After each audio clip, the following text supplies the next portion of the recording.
A few months ago, I was preparing my dissertation in a restaurant on L Street. The pies were rather to my liking. I became startled when a man sitting across from me suddenly shouted out, "Ah."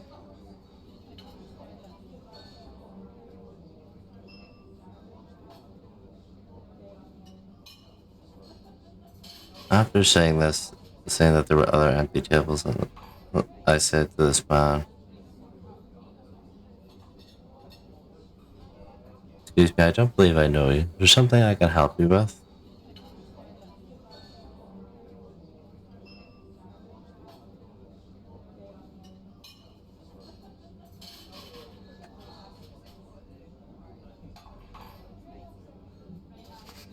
Interesting.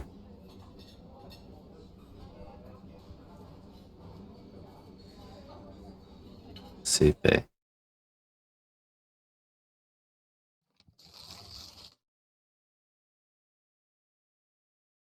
Red, congratulations on becoming a member of the SCP Foundation. The Foundation highly values your knowledge and expertise, and we firmly believe that you are the one we have been searching for. You will assume the position of Assistant Archivist in the Archive Department, Group 3. Director Chuck will be your supervisor. Please go to the security officer in Sector Sigma on the 8th of the 13th, 2012 at 0900 hours to pick up your employee card. We look forward to working with you. Personnel Department of Site 105, SCP Foundation. Secure, contain, protect.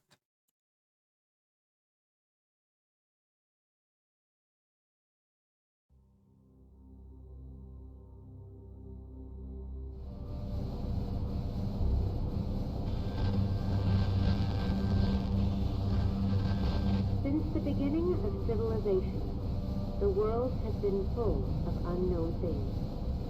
Due to their existence, the balance of mankind's peaceful life has been upset. However, no matter how advanced our technology, no matter how great our scientific breakthroughs, there will always be anomalies that cannot be explained. We don't know where they come from, or what their purpose is. These questions plague mankind and affect our daily lives. It's because of this that we founded the SCP Foundation, an organization dedicated to containing anomalous items, individuals, and phenomena. The SCP Foundation is committed to maintaining the normalcy of the world so that people may live free of fear. While ordinary people live in the sunlight, we must fight anomalies in the shadows. We must prevent them from being exposed to the public, so that people may live in a rational and ordinary world. We secure, we contain, we protect.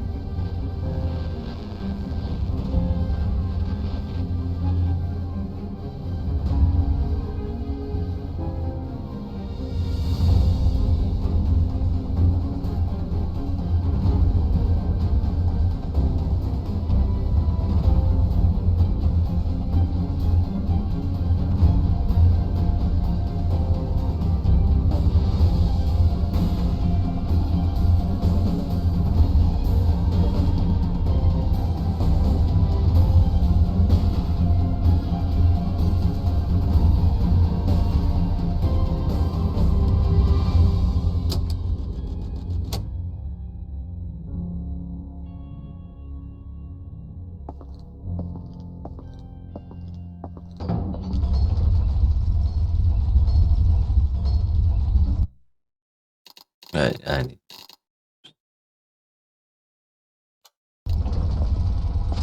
Okay.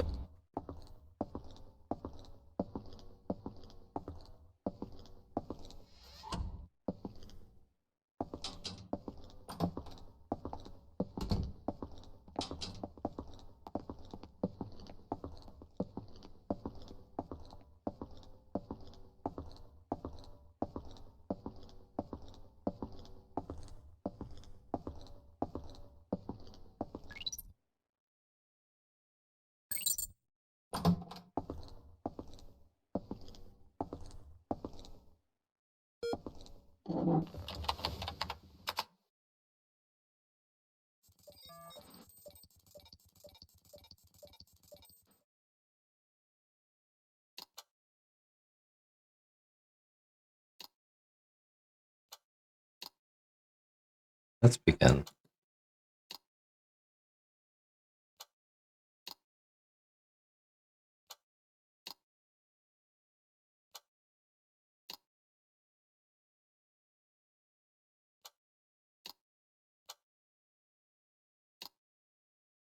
Let's go. Let's start site 1.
Let's begin then.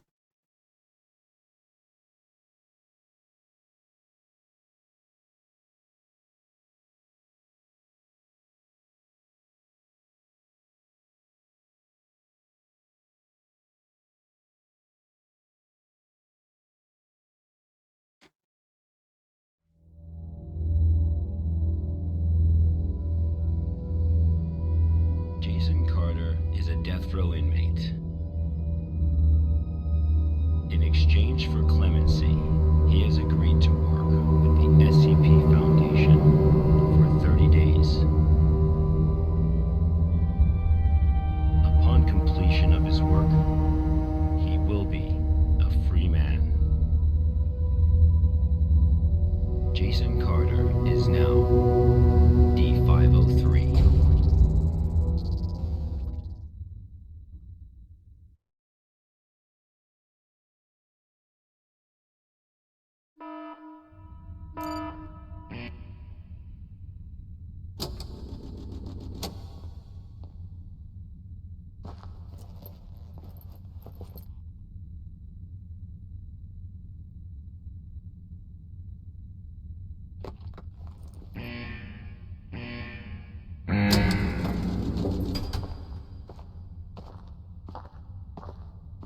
Okay.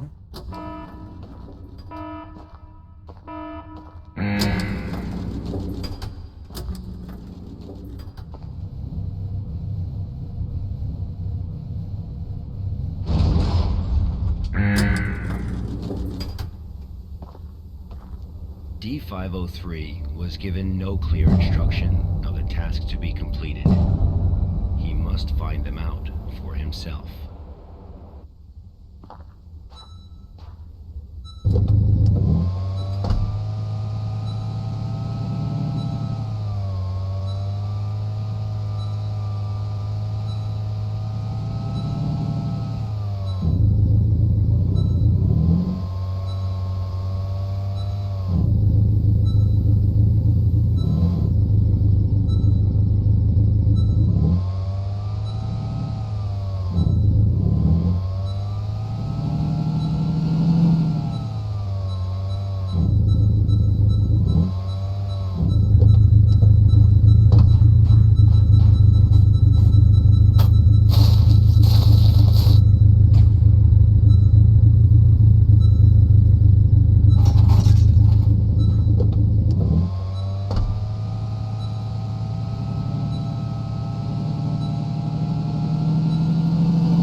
A discarded tire filled with sand.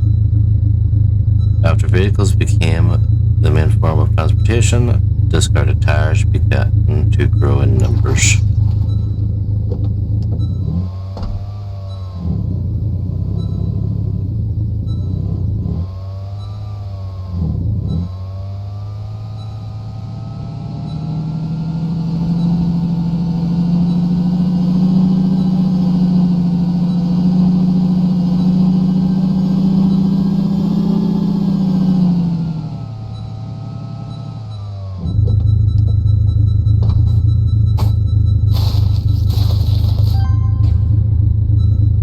Damaged tin drum.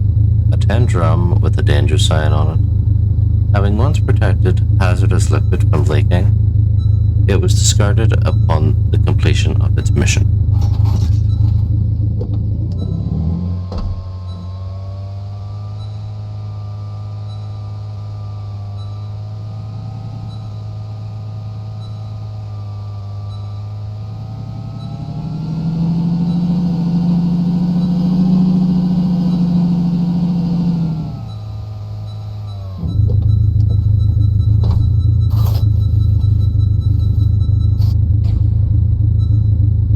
Pipe whose valve is too rusty to turn. It could have been recycled, but humans still chose to throw it away.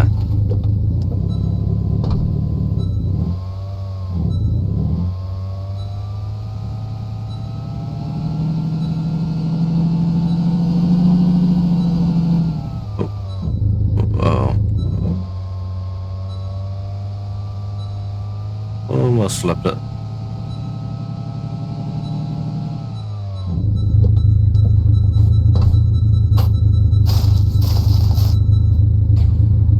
Blue roadblock.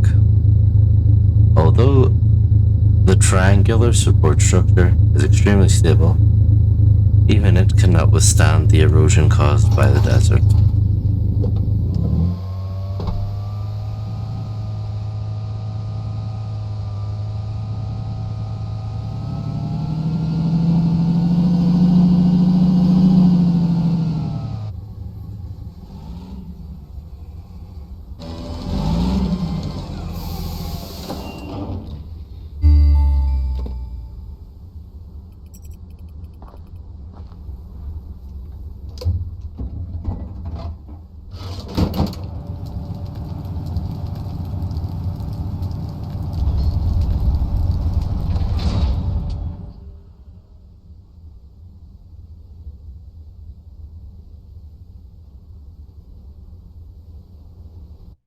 This was D503's first day of work.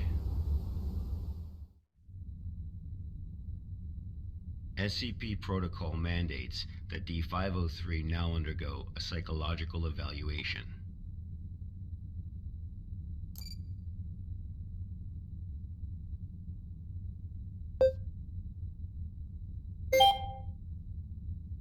That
This was the first day D503 psychological data was collected.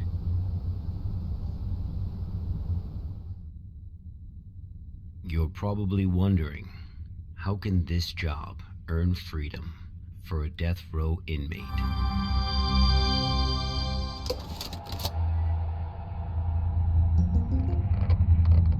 Good afternoon, everyone. I'm Dr. Raymond Ham from Site 83. Welcome to today's training conference.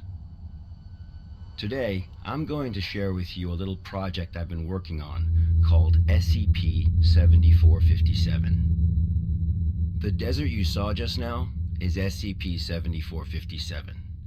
D503 is a volunteer who we invited to help us learn more about this desert. Prior to the Foundation's involvement with SCP-7457, 329 people went missing in this area. As a precaution, we have introduced lockdown measures as we attempt to find the cause of these disappearances. As everyone here is new to the Foundation, it will be good for you to learn about SCP-7457. Let me explain how it works. Before we get started, are there any questions?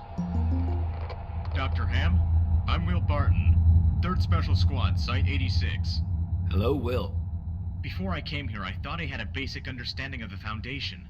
I've heard of these anomalies, but only in terms of human anomalies. I had no idea that SCP-7457 was a desert. How do we begin to make sense of this? That's a good question, Will. All the unexplained phenomena we are monitoring are being labeled anomalies. Human anomalies, regional anomalies, artifact anomalies, and various other phenomena beyond our control. The work of the Foundation is to isolate these anomalies and prevent the public from, shall we say, experiencing them? Okay, next question. Hello, Dr. Ham. I'm Mark Harris, a research intern from Site 27. In the video, we saw D503 picking up garbage in the desert. Why did it do that? And what does this have to do with anomalies? Okay, Mark. What I can tell you now is that everything you see is part of SCP-7457. SCP anomalies can be a little difficult to understand at first. Just know that it, or they, have their own rules. Perhaps you'll understand what I mean once we finish watching the video. Okay, let's move on.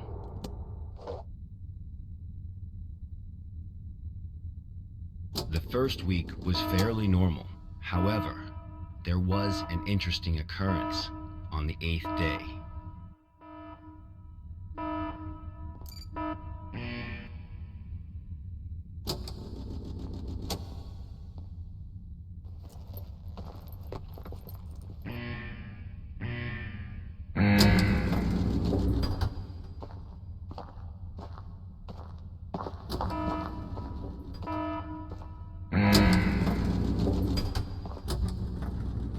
Let's have a look at what happened.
A spindle of thick black cable that is wound tightly to the point to the sack. It is much heavier than it looks. Nobody knows why. It takes a lot of effort to carry.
That night, D503's psychological data showed abnormal fluctuations.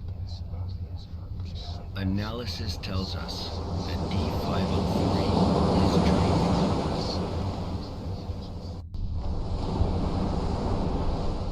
Unfortunately, though, we have no way of knowing what he dreamed of that night.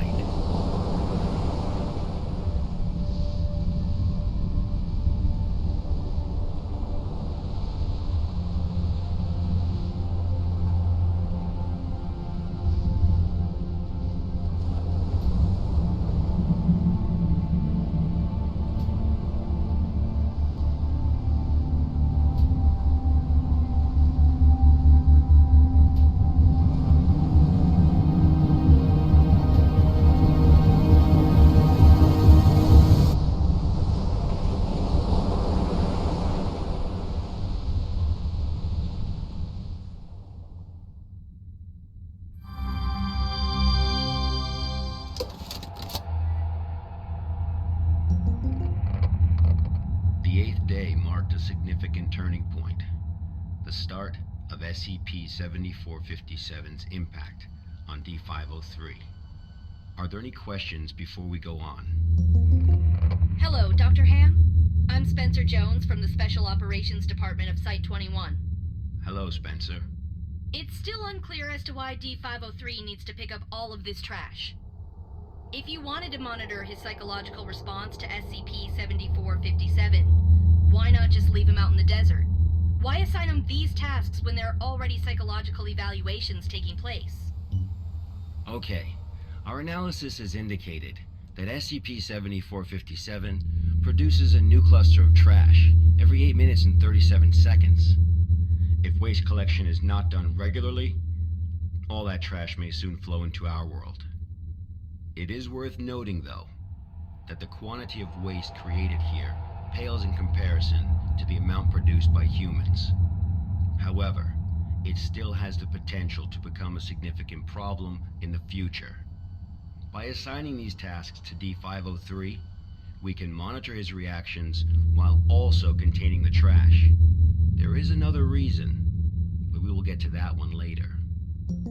Is it not the case that the Foundation is exaggerating the importance of a minor issue before the issue is fully understood? Okay, everyone. I must emphasize that behind us is the general public, who are wholly unaware of any of this. Being meticulous and maintaining a serious attitude is essential at the SCP Foundation. Any oversight or underestimation of the enemy may result in disaster. Thank you, Dr. Ham. I understand. Good. Let's move on. The effects of SCP-7457 on D503 became most obvious on day 15 of the test. Due to the conditions that day, we were only able to track his movements after recovering data from his radar. It was definitely a bad day, perhaps the worst, even for a death row inmate.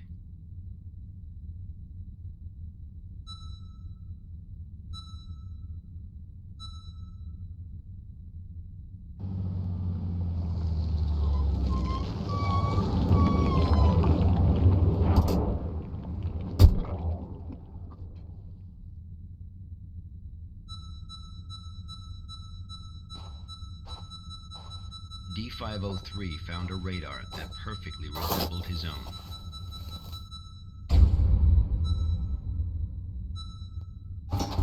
However, D503 didn't seem to think much of it.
Persistent adverse physiological reactions proved to be a challenge for D503.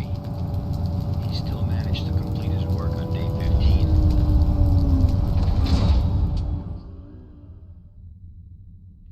But then he encountered an incident.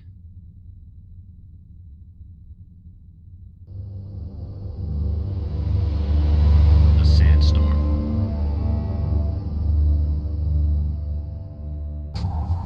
D503 walked in the sandstorm for a long time, but he couldn't seem to find his way back.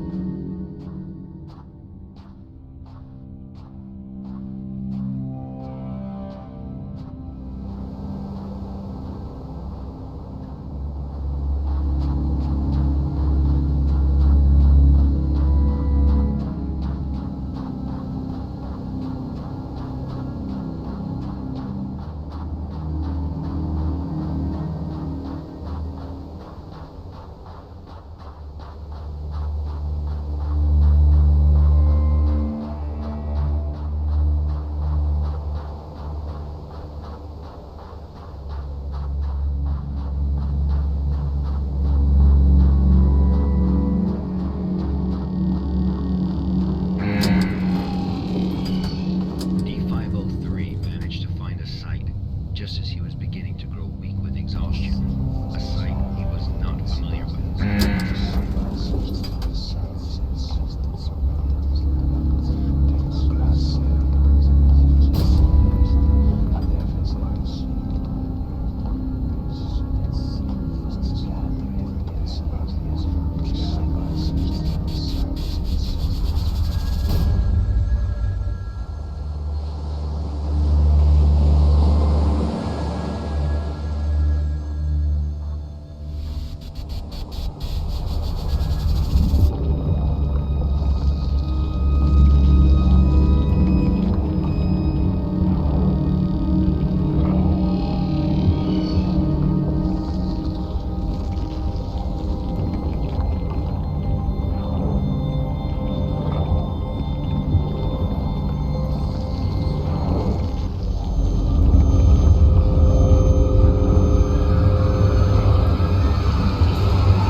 Experienced a call from an unknown voice.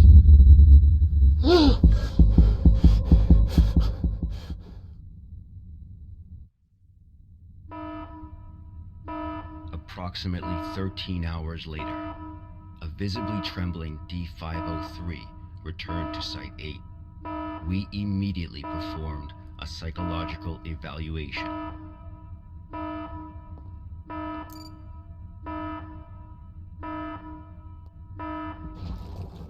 Major fluctuations can now be observed in D503's physiological data.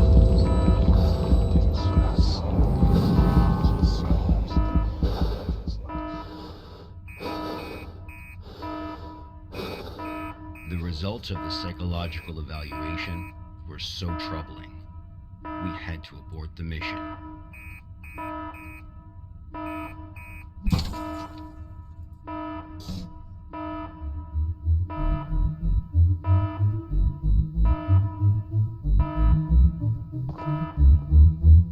D503 was able to break away from the Foundation's control. He has seen the test results of other Level D personnel who were analyzed at SCP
D503 heard the call.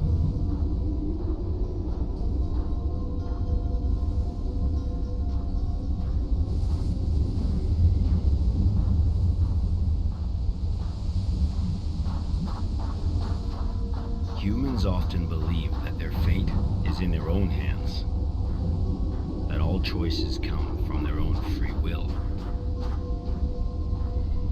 They don't realize that we humans form only a small part of this world. Out there, in the unknown world, we are as insignificant as a grain of sand in this vast desert.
Later, experiment participant D722 found the radar that had belonged to D503.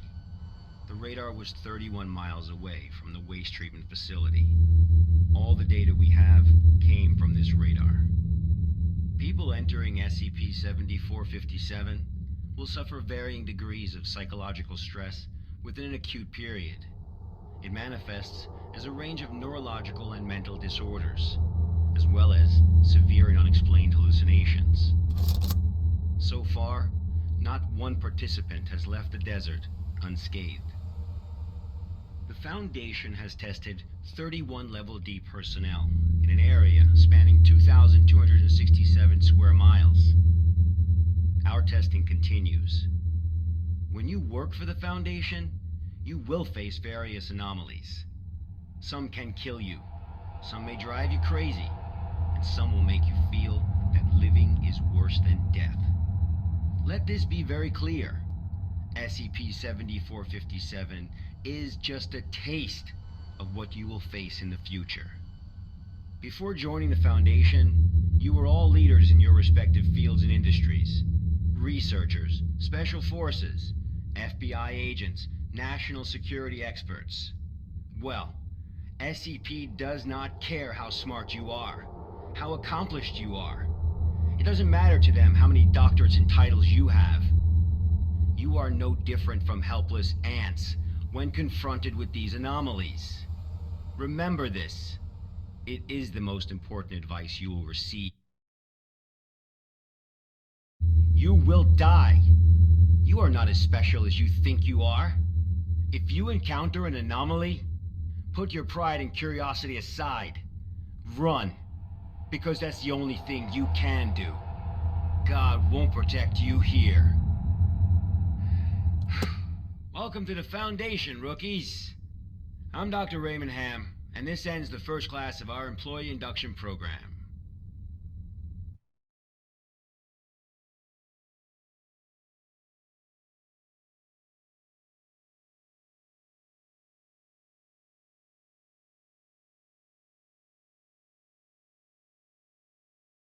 Oh, well.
Okay.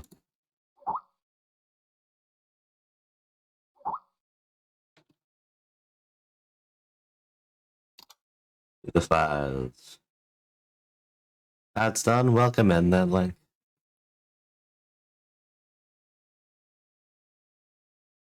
Let's listen to the recording, shall we?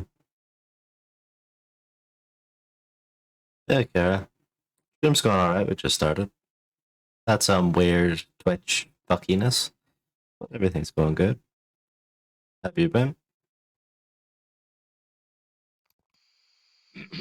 I'm Agent Q from the Accident Investigation Department. Containment breach occurred at Pony Station and contact with the Foundation has been lost. Agent Bella Lawrence was given orders to enter Pony Station and retrieve the black box. Following is a transcript of the interview with Bella Lawrence.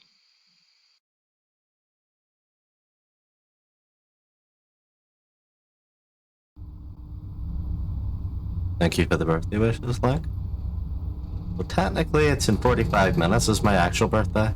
So, done. And yeah, things have been quite busy lately. Okay. But I know the feeling. Blood pressure of 175 over 110. Experiencing mild convulsions. Administer 5 milligrams of methadone to help control blood pressure. Bella? Bella?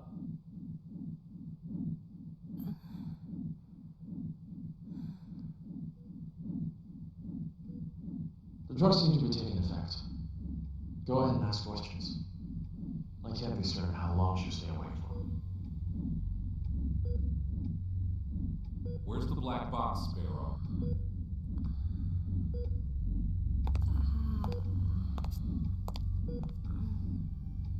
Three days ago, you were tasked with investigating the situation at Site 74, Pony Station. You were assigned to retrieve the black box. Now, out with it. Where is the black box?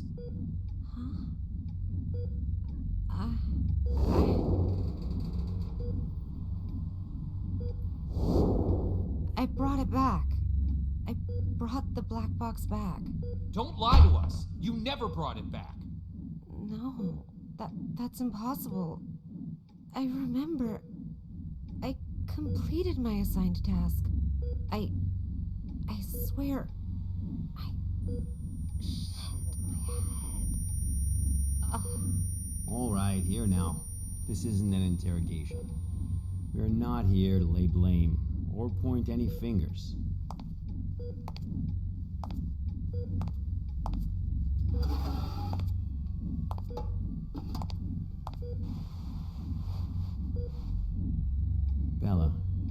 terribly sorry to have to bother you in such a state, but it is critical that we find that black box. We need to know what happened at Pony Station. My memory's a mess at the moment. That's fine. We'll take it slowly, step by step. Why don't we start from the moment you received your mission? Tell us what you remember. I'll try. That night. Currently heading to mission site 74, Pony Station. We'll arrive in about 3 minutes. Very good, Sparrow. It's been 48 hours since the Foundation lost contact with Pony Station. SCP-701 experiments there have been ongoing. We have reason to suspect a containment breach. What is my mission? According to Foundation Security Regulation 709S, each site must have a black box placed in a secure area to assist in identifying the cause of an accident, should one occur. Your task is to investigate the situation and retrieve the black box. Black box? Got it. Okay, I've arrived.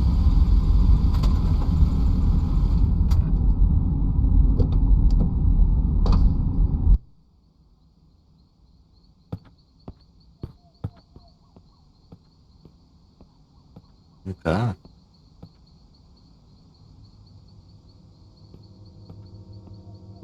I'm able to observe the mission site from here, but it doesn't seem like one of the Foundation's secure facilities. Pony Station, officially known as Site 74, was originally a hydroelectric power station. After it was abandoned, the Foundation repurposed it as one of their sites. Initially, it was used only to contain a few safe-level anomalies, but recently it's also taken over SCP-701.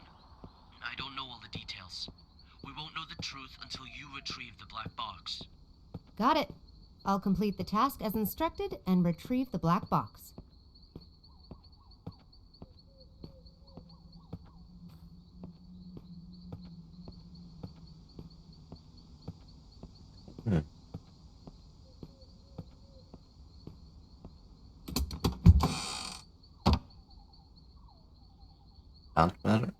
Counter.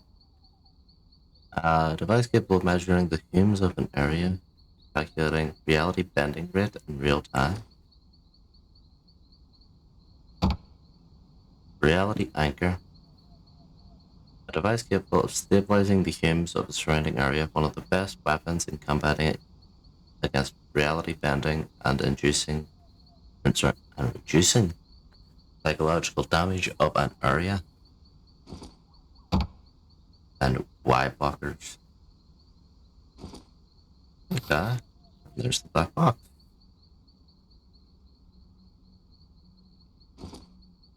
Ah.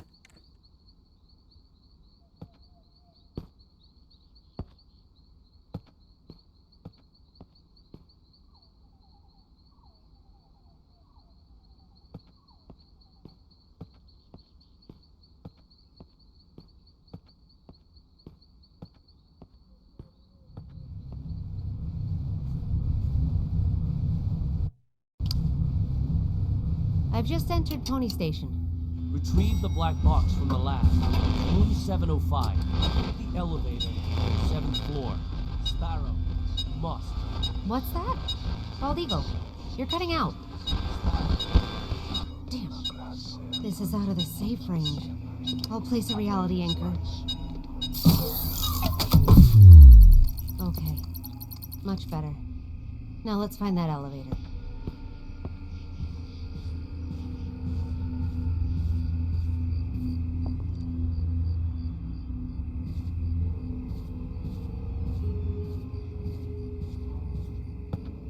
My settings change. So it needs to go up a little bit. Not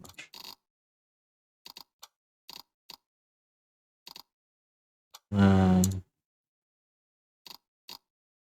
Really did change.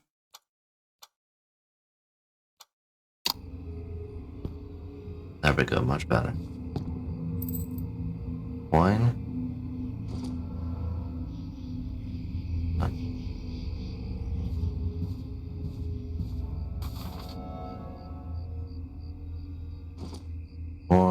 Yes. All the plans, including the project schedule that follows, have been disrupted.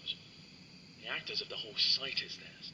They managed to procure a goddamn script from God knows where, and they've taken over my laboratory accordingly. And Dr. Cooper, or whatever his name is, particular, he puts on airs every time the operation starts as if everyone should listen to him. Who does he think he is? I have to let him know who's the boss around here.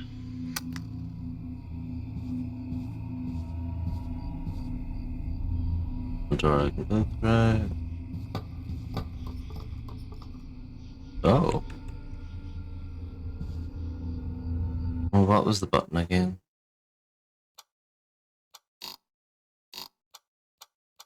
Yeah. I don't remember what the button was. Check out the drugs.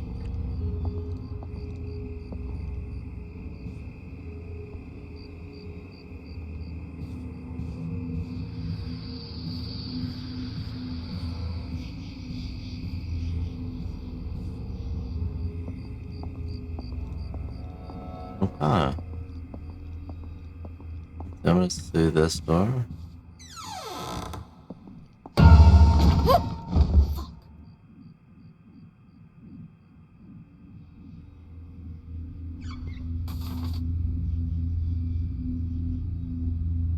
Deputy regulator. What's this? Today I read Dr. George Thompson's research log of SCP-701. Could it be true? Has he really been performing comparison experiments on chimpanzees this whole time? What could he have planned? Does he not realize what he's up against? This whole thing is turning out to be an ungodly mess. It is now abundantly clear why the Foundation transferred him out of Pony Station, leaving me to take over his post. He was performing the experiment all wrong. The whole direction of the project was all wrong. SCP-701 holds great potential, and I believe that. I will have to adopt a new method of study, efficient, fast, and direct. It all begins tomorrow. Dr. Tyler Cooper. I've heard of this guy. A bit of an eccentric and a thrill seeker.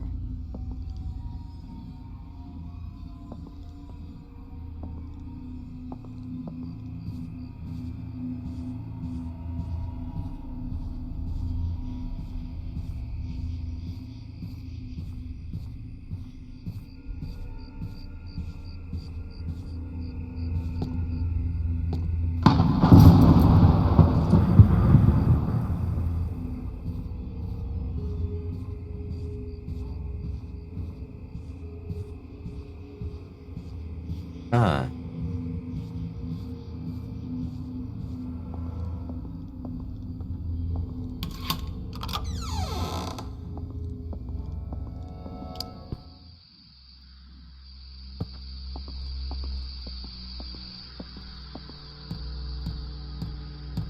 Oh, that's not normal.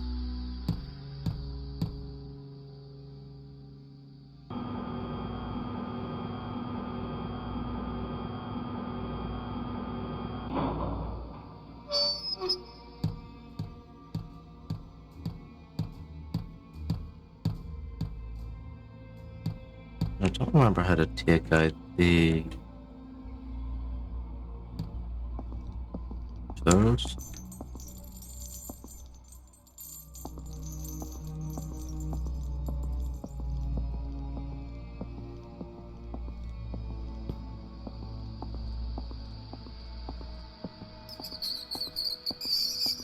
Oh, that space.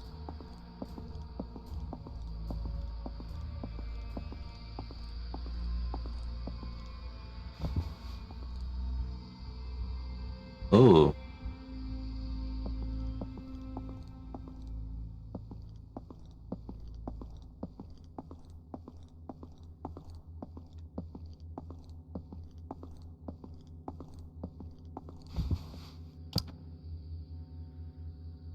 This must be the elevator. To the 7th floor, then.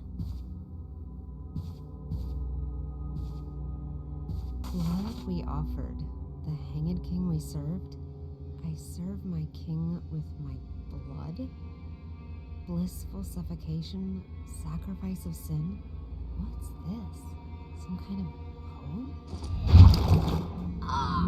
My head!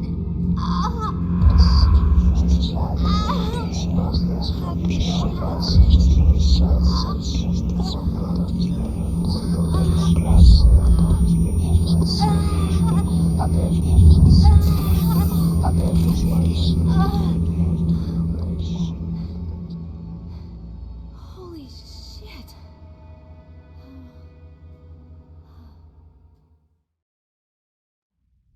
Oh, shit.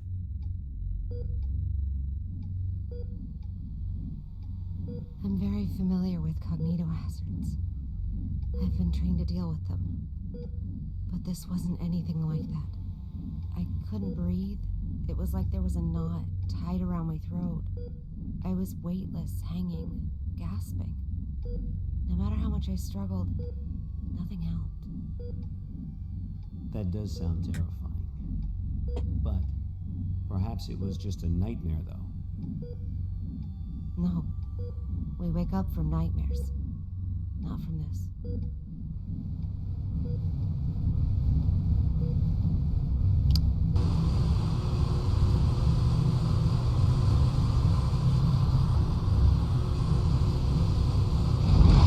Are you kidding me? It's even lower than before. This is close to reality.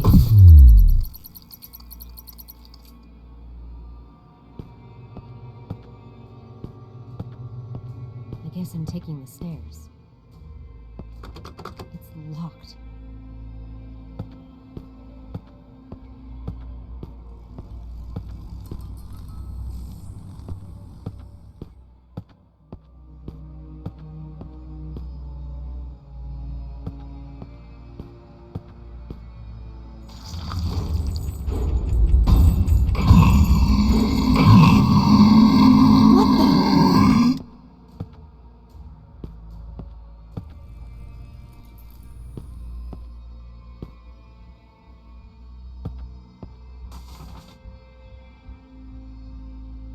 Duke Sorrentino. The chains of fate coil like a poisonous snake. It is not only me they seek to entangle, but also you, Gonzalo. The curse before death is frightening indeed.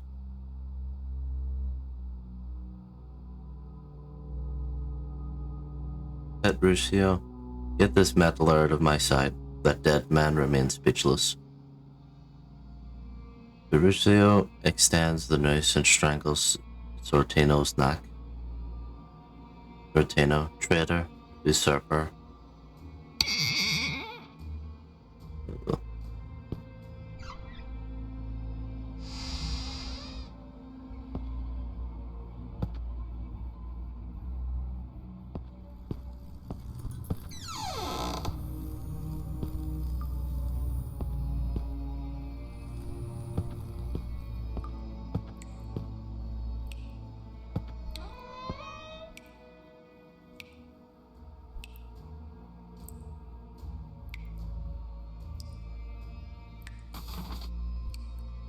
Isabella.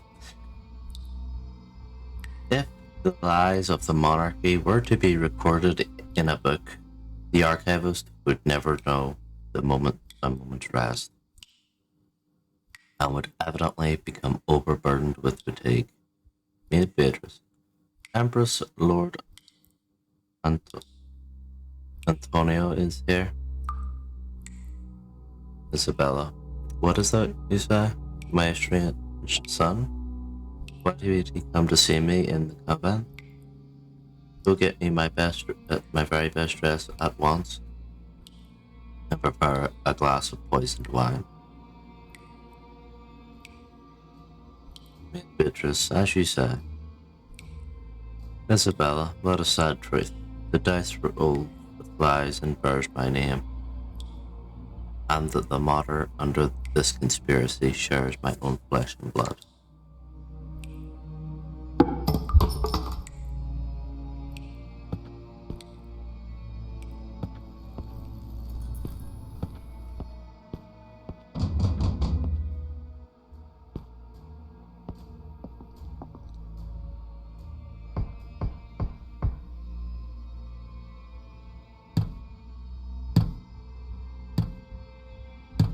This cognito hazard.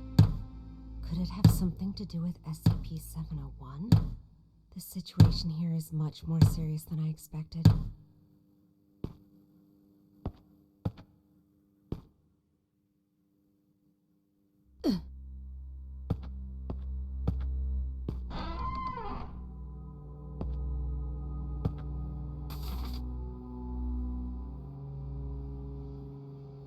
Zolo kills the eyewitness and orders the royal chef to make a stew from his body. The witness's daughter, Elena, is then placed in the convent. Antonio and his squire enter the convent to confront the queen. She tries to kill Antonio, but he sees through her plan. He is left to suffer the consequences. As Antonio and his squire evacuate the monastery, they encounter the imprisoned Linda.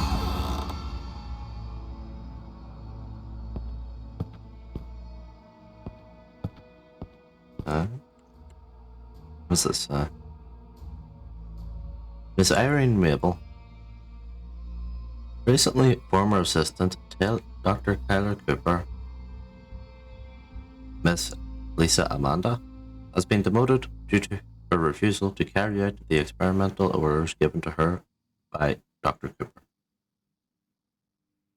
On the 16th of Redacted, he was injected with a Class A amnestics and sent away from site. To fill this role, at the behest of Dr. Cooper himself, site management has decided to promote you to the senior experimental assistant.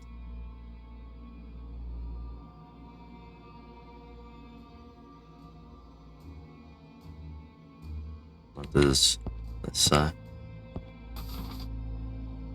To cover up the truth, Gonzalo orders the arrest of 3 men who witnessed the Queen's confession and imprisons the Queen in the convent. Gonzalo then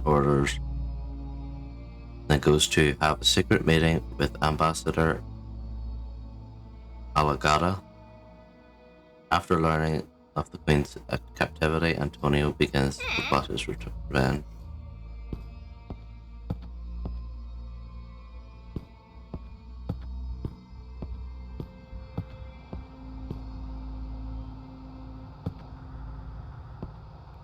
It's all very unusual these days. Many people have come to the site, but they haven't registered with the authorities.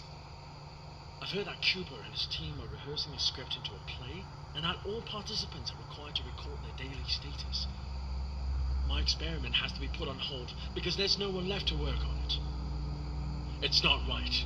I'll write an email to the minister and inform him of the malpractice going on here. Who's that?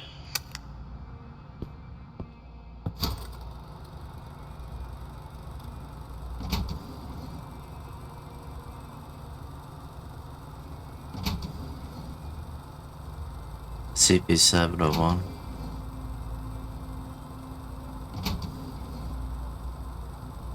Behind King's tragedy.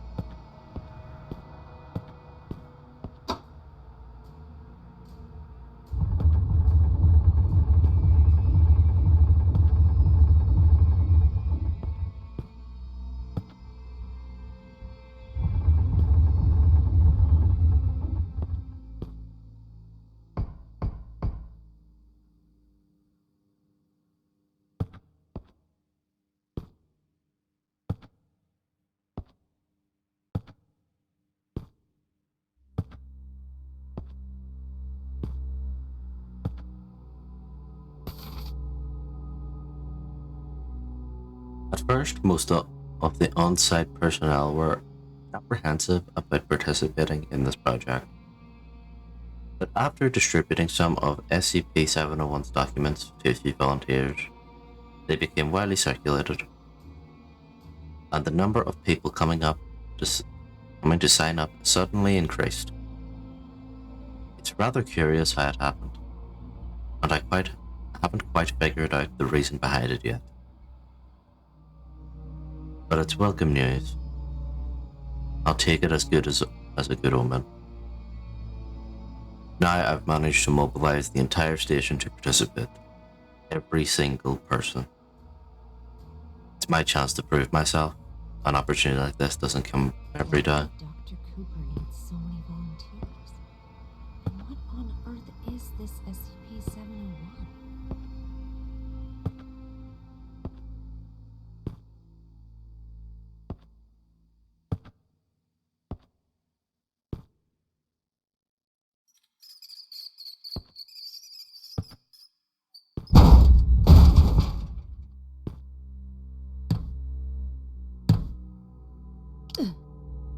Finally, luck is on my side. This ought to get me to the 7th floor.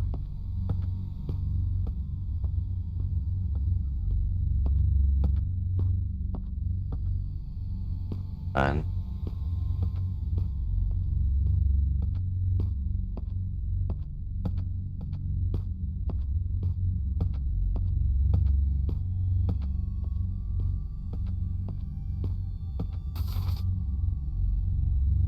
Rehearsal notice?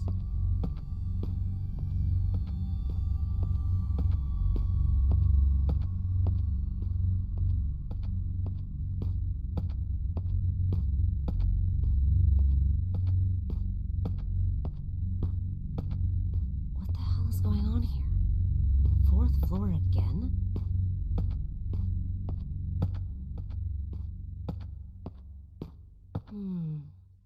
The way out of here might have something to do with these clocks.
oh, lag. Oh.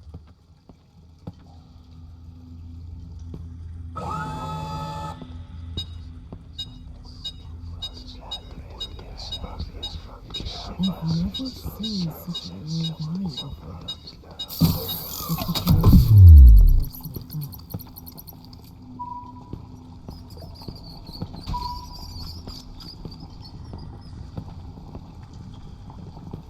Ugh, what is that smell? When was the last time I cleaned this place?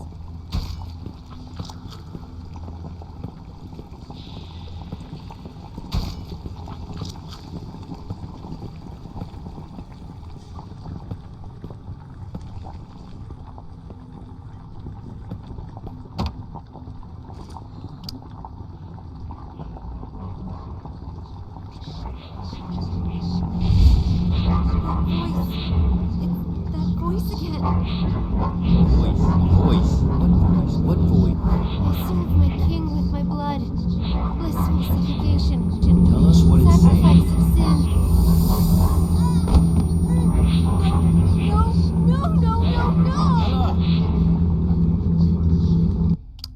Bella, are you feeling better now?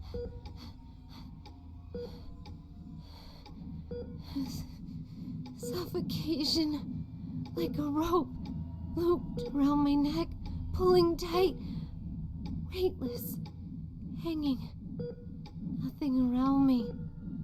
Just my feet. Dangling. Struggling. Fighting. It will swallow me. And make me its slave. Bella, you are completely safe here. Nothing can hurt you. Okay, let's continue. The situation there. was much worse than expected. Much worse. I knew I had to get in touch with the Foundation. I managed to find a phone, and I called her back up.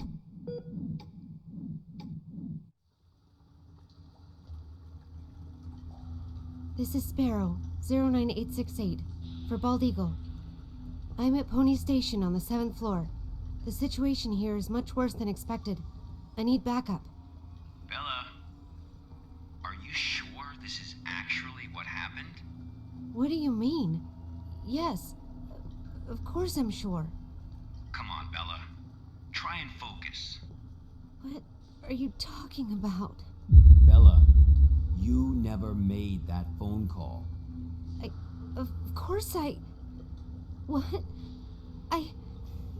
Pony Station was completely cut off.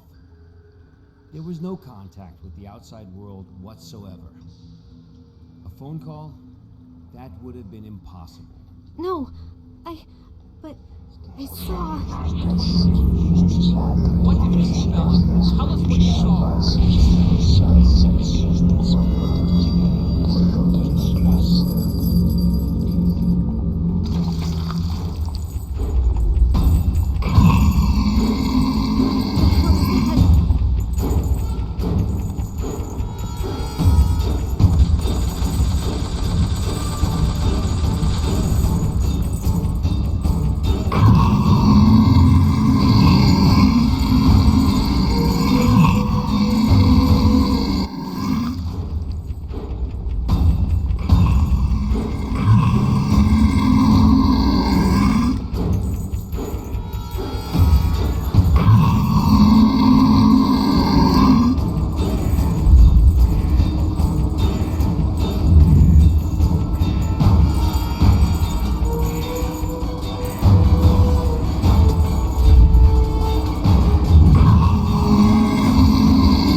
Looks like something bad happened here.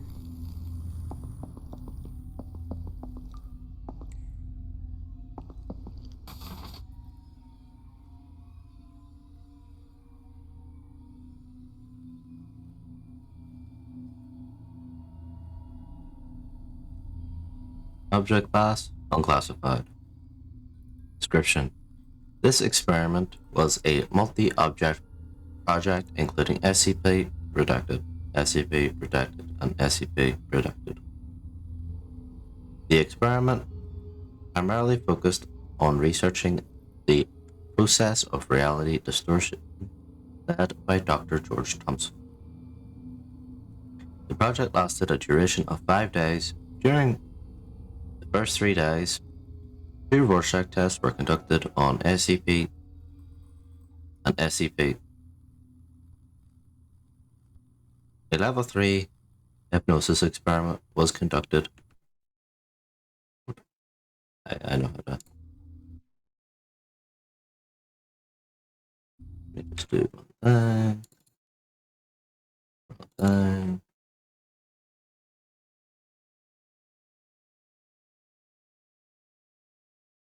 Right.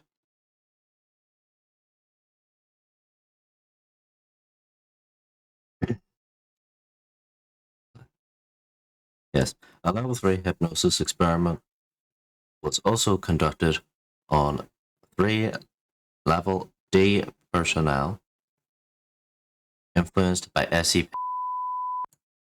Within a short period of time, the experimental subjects revealed varying degrees of immersion state, and so on. The 4th day claimed being in a primary forest. The trees here are mainly sequoia and Pinus abrea. On the same day, the hume level of the surrounding environment was decreased to 37. On the 5th day, The described scene began to invade reality, causing the original experiment site and 6 experimental subjects to go missing. The project was forced to be suspended. There were no further investigation reports concerning this area. Dr. Thompson believes the experiment was primarily influenced by the reality distortion effects of SCP and thus its creation of SCP-1 encoded officially. A detailed experiment record can be found in internal document site 105.0603.2 encrypted. Well, seems whatever they were doing here throughout the whole site.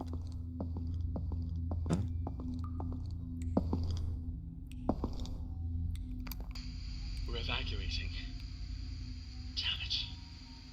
After the show, everyone. Some hacked themselves. Some killed each other like beasts. And that damn evil white monster.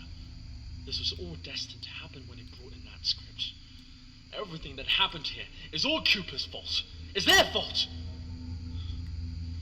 This will be the last recording from the experiment. The hydropower plant was shut down forever. And no doubt my experiment will also... What's going on? What's going on? Ah!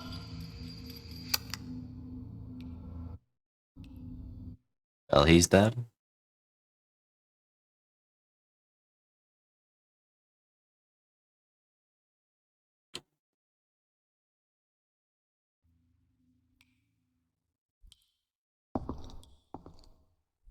Custody needed.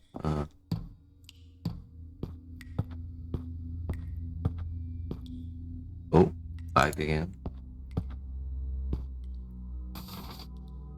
SCP-701 script have been out for a week now, and the participants have had some minor rehearsals as described above.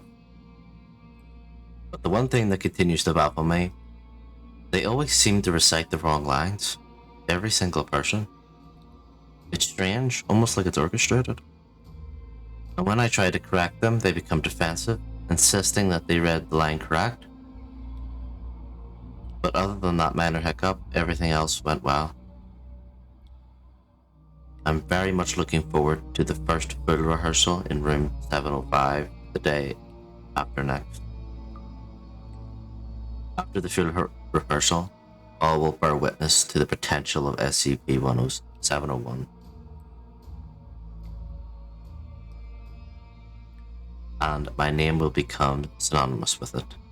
Tyler Cooper, the genius behind the experiment, who managed to tap its endless potential. This is history in the making. Rehearsals? The play? What is up with this SCP-701 experiment? And here.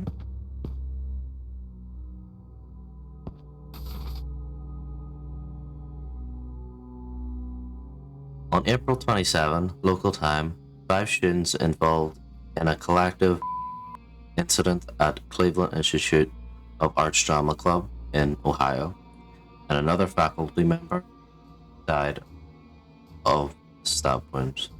A janitor was taken to custody as a suspect in the incident.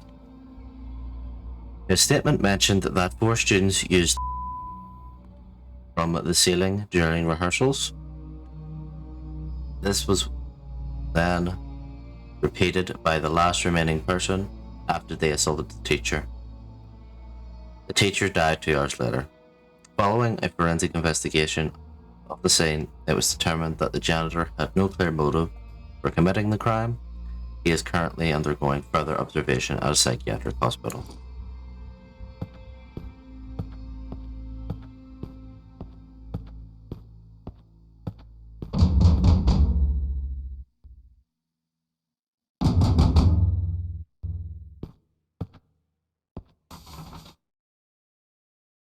Act 4.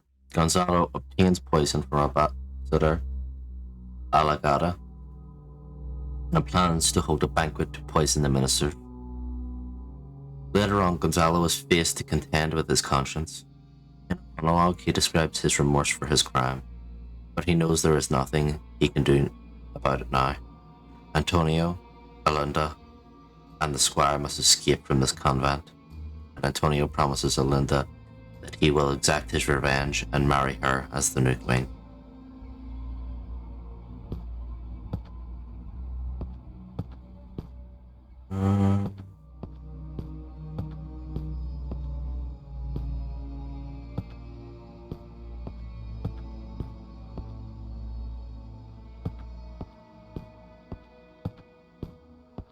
I must have missed something somewhere. Can't open that. An SCP computer. Foundation computer. Let's have a look. Research on SCP-701 will officially begin tomorrow. In order to prevent the dissemination of classified information, all video surveillance equipment has been removed, and all external signal transmissions have been accordingly blocked. The site will be kept under a closed loop management. Hi Tama, thank you. My birthday is actually tomorrow. Well, in about 10 minutes for me. But thank you. Very much appreciated.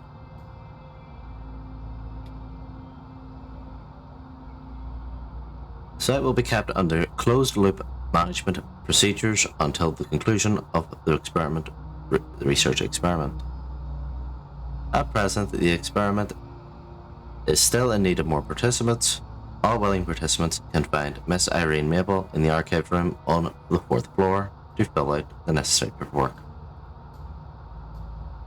Oh no, you haven't missed it yet.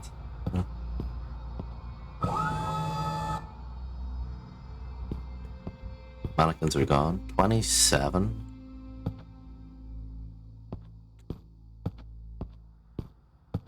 Let's go back down here.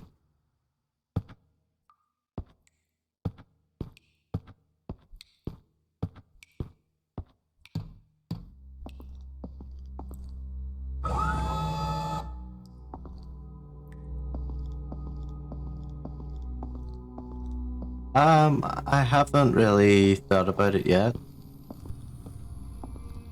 I think I'm mostly gonna chill.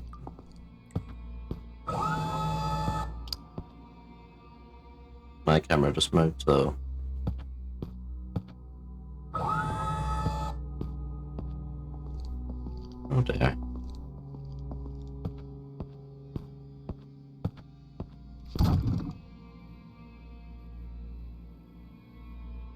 Wow.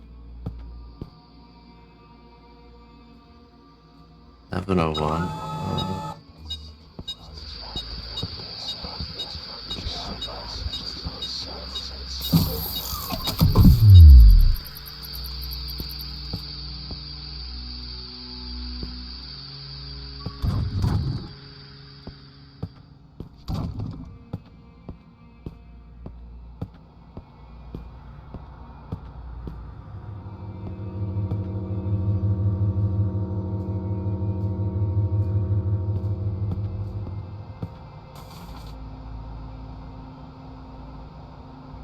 A banquet.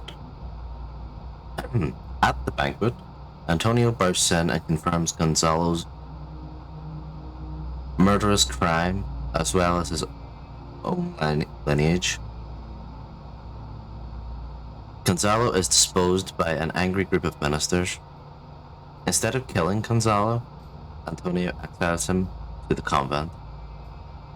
Antonio then orders his squire to plan his wedding with Alinda, and the play ends with a dance by a group of courtiers.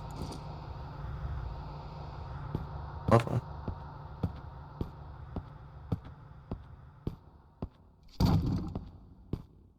Why does it look like they're all going to the same place?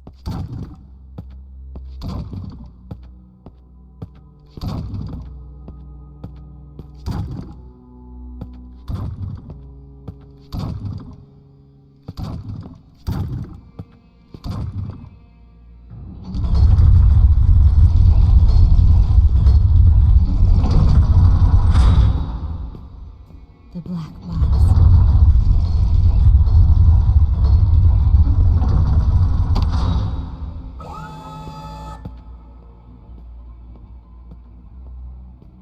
I can't go up, so I must go down.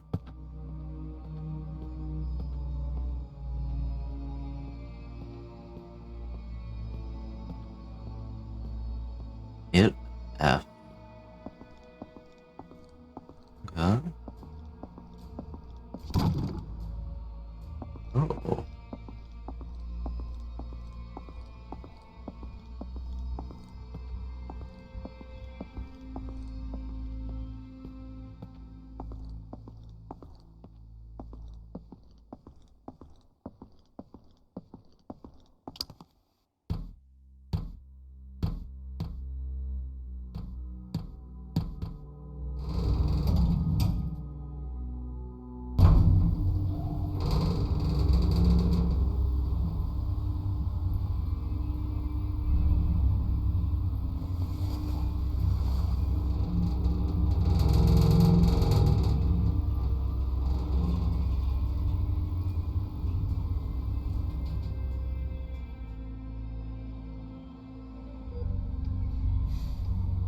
Bella, we really need you to tell us the truth here.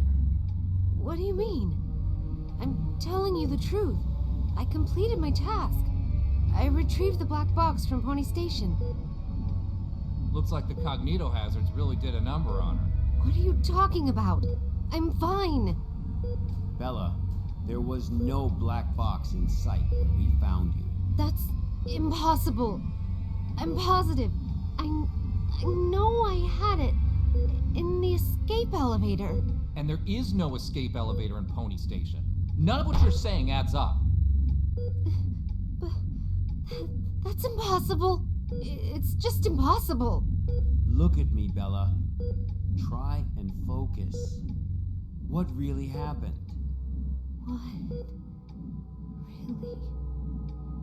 What really happened?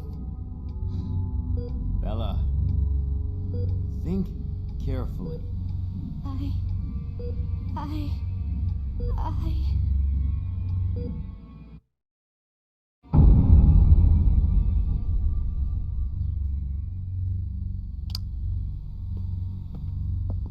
Alright.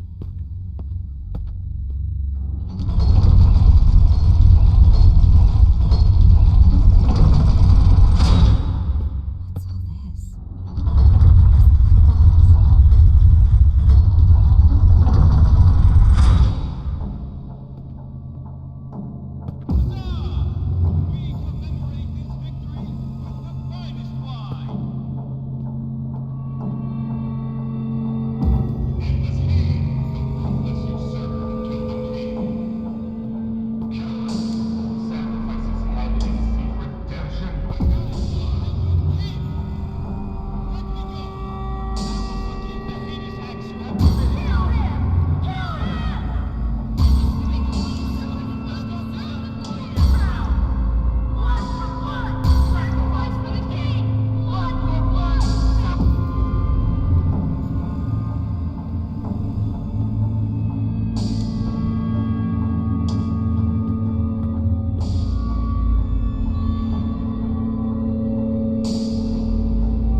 God, the lag. That much is for certain. Rehearsals have officially begun. Positively brilliant. My hands are shaking now as I write. This experiment, the exciting avenues ahead. Although some sections stray away from the original SCP-701 script, everyone remained perfectly in character, wholly consumed in the act. The audience, too, seemed to be entirely absorbed by the performance. A strange thing, though, I noticed something, a person, perhaps, appears on the stage. He is not one of the original members, but, well, he was quite quiet and reserved, rather friendly. A tribute to Ambassador Alagata. That is, it must be the truth. The splendid, magnificent truth. Hang the traitors, one by one. Hang the betrayal and all ignorance, together with the noose. Hang them to alert all the world. Tears and cheers all around. For our great king, let us bask in this glory. Together we follow him. The blood of fools we offer to thee, hanged king. So SCP-701 is a script. One performance and now all of Pony Station is ruined. Dr. Cooper, what have you done?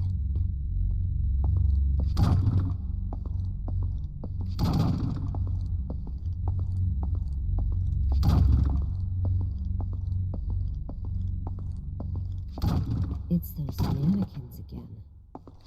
Where are they heading? But Yeah. where have all those volunteers gone? The king, Uncolo, passes away, and the king's brother, Gonzalo, succeeds him as the new king. At the coronation, the drunken queen confesses that she concluded with Gonzalo to kill the old king and hang his body from a tree. The queen goes on to confess that the great nobleman Antonio is in fact the son of the old king, and as such has legitimate claim to the throne. Antonio scoffs at this, but upon returning to the inn, he meets the ghost of the old king, who confirms everything the queen has said. Blood we offered, the hanged king we served, I served my king with my blood, blissful suffocation, sacrifice of sin.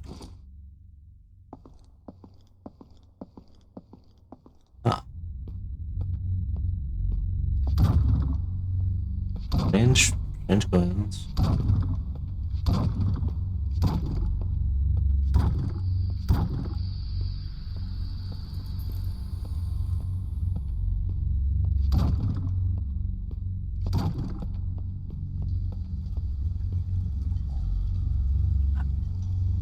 This looks like this looks like a run area. Oh dear.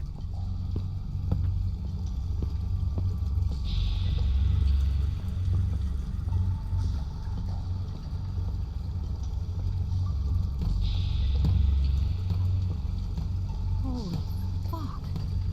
Guess this is the ending of their performance.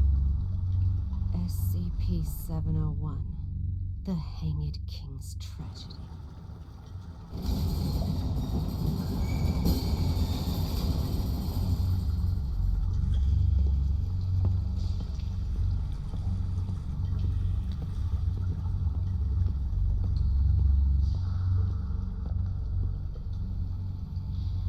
I serve my king. Who's there?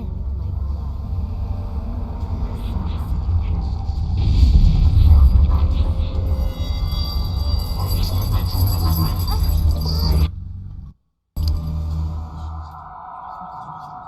What the fuck?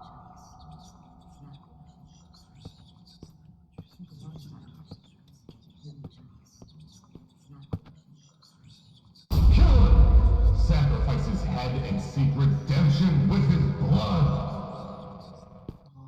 Kill him! Kill him! A despicable usurper does not deserve the glorious crown!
With my blood, I serve my king. With my blood, I serve my king. With my blood, I serve my king. With my blood, I serve my king. With my blood, I serve my king. With my blood, I serve my king.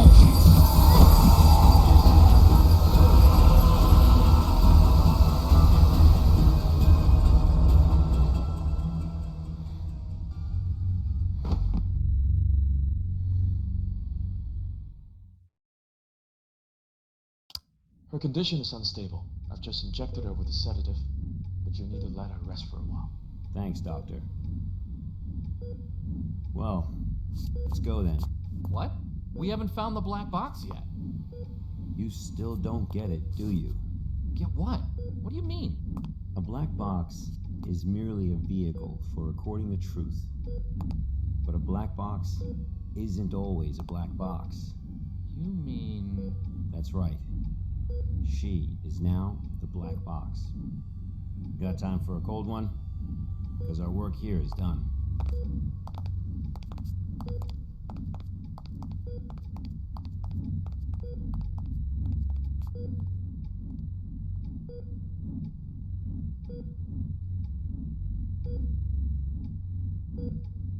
I serve my king with my blood. Blissful suffocation. Sacrifice of sin.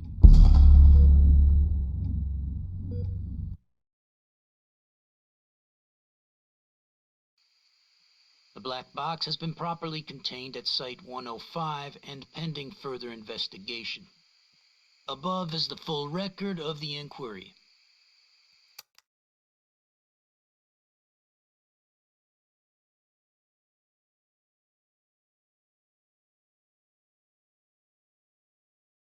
Okay.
To celebrate the completion of my first ever archive mission, my colleagues threw a small party. It all started to grow on me, my colleagues, and this place. I started to really enjoy all of it. Maybe it was all the drinking. I dreamt I was lost in a strange cave. It was dark and damp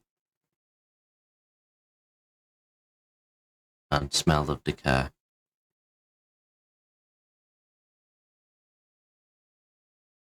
In the depths of the darkness, I saw at all times two red dots, monitoring my every move. What a strange dream. Tequila was too strong of a drink. I need an espresso to sober me up.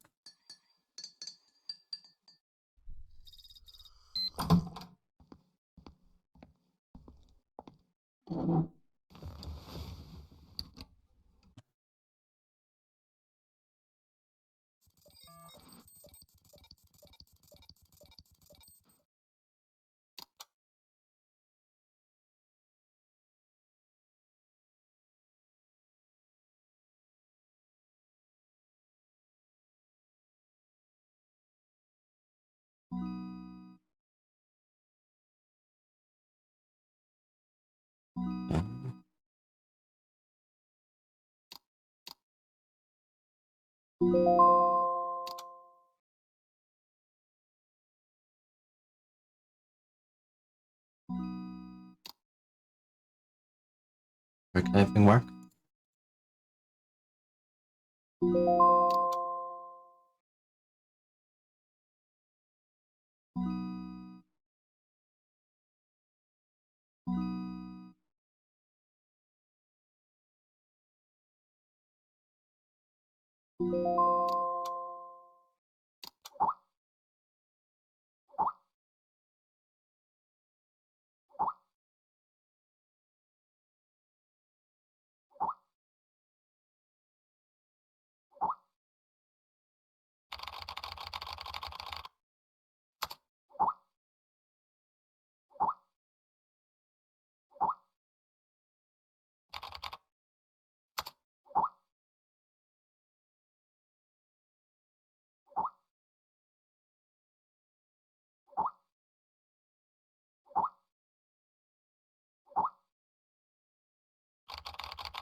Here we go.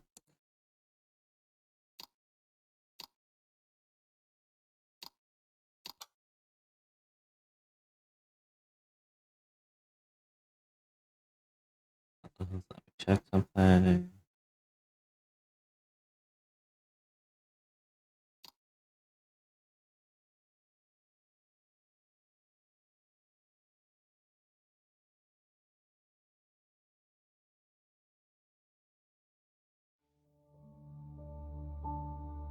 There are many stories in this world. Some are read widely all over the world. Some are hidden in dust and known only by a handful of people. Today I'm going to tell you a story no one else has heard before. A real story of mystery and wonder and adventure. And then you too will become the guardian of this story. The story takes place in a world of long ago. The hero of our story is a little boy. His name is Daniel. Know what one this is? This is Here Be Dragons. One day, out of nowhere, Daniel got a serious case of chickenpox. It made him look like a strawberry. To make sure he didn't spread it to others, Mrs. Page, the principal, had him isolate in an attic. And so, in the attic he lived, all on his own. Mr. Daniel, while up here in this attic, you'll have plenty of time to practice your penny whistle. I hope you practice well and prepare for next month's art festival. But Mrs. Page, the melody is so difficult. Don't give up, boy. You don't give up before you fight.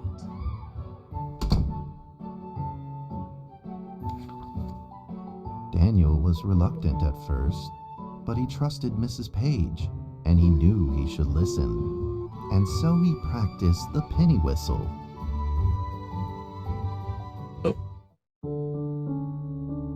Oh no.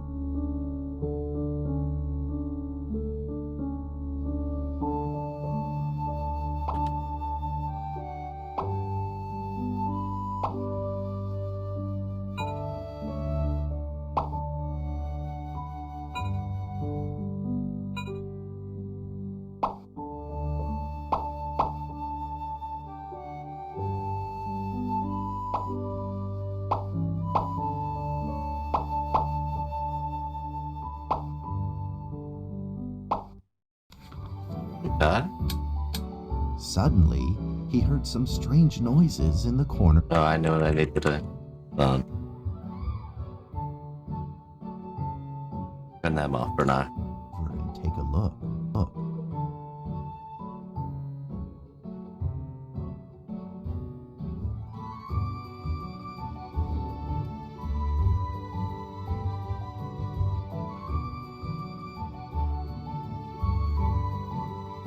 Oh, I'm actually.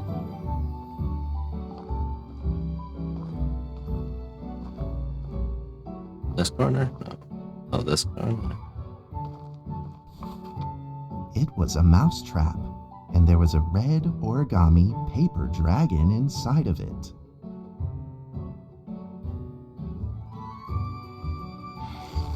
Daniel carefully removed it.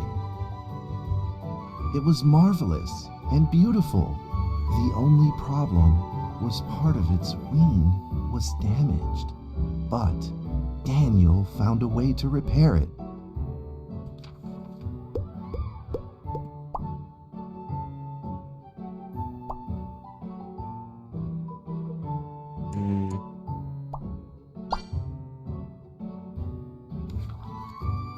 Daniel held the repaired paper dragon high up in the air, imagining that it soared over all the world below. He played and played with the paper dragon. Wee! Woo! Dragon! Soar! In the warm afternoon sun, Daniel had to fight his eyelids just to keep them open.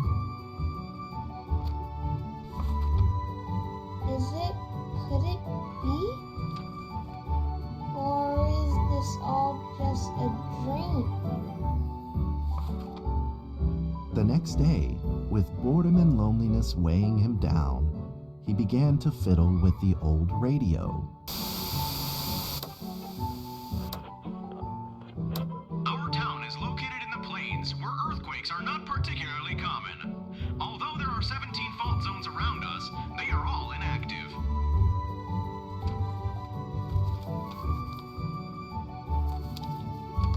A scrunched up ball of paper rolled over to his feet.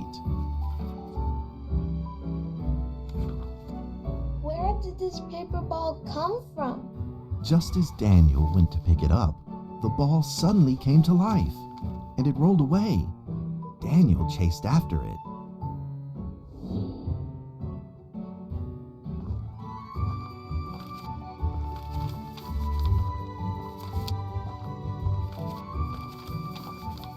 Get back here.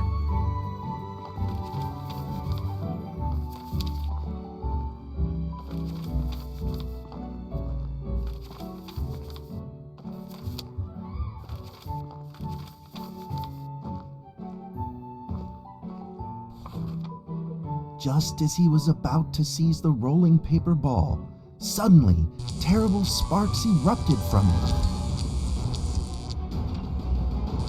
Before his very eyes, the paper ball began to grow, bigger and bigger. At that moment, a red figure suddenly appeared. The red figure quickly subdued the paper ball and threw it into a cardboard box. Daniel studied the red figure carefully. It had a sticker on its fluttering wing. It was the paper dragon. I wasn't dreaming. Thank you for saving me. Daniel was grateful and very happy. He walked closer to the paper dragon, but the paper dragon seemed timid and afraid and backed away.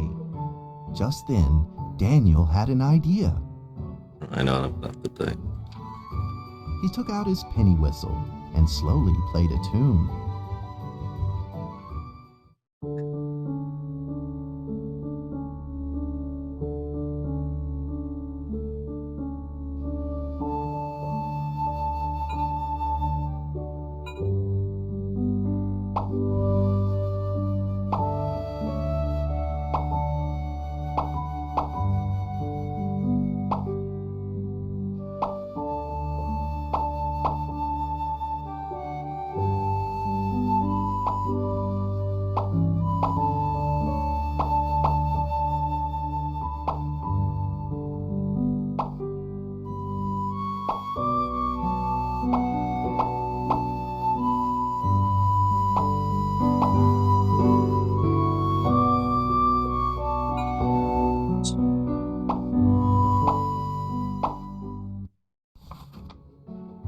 paper dragon enjoyed the sound very much.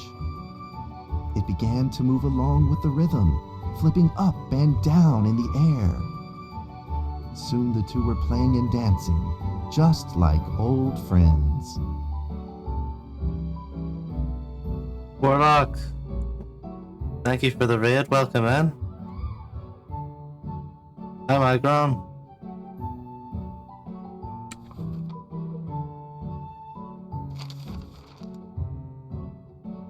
How was your stream?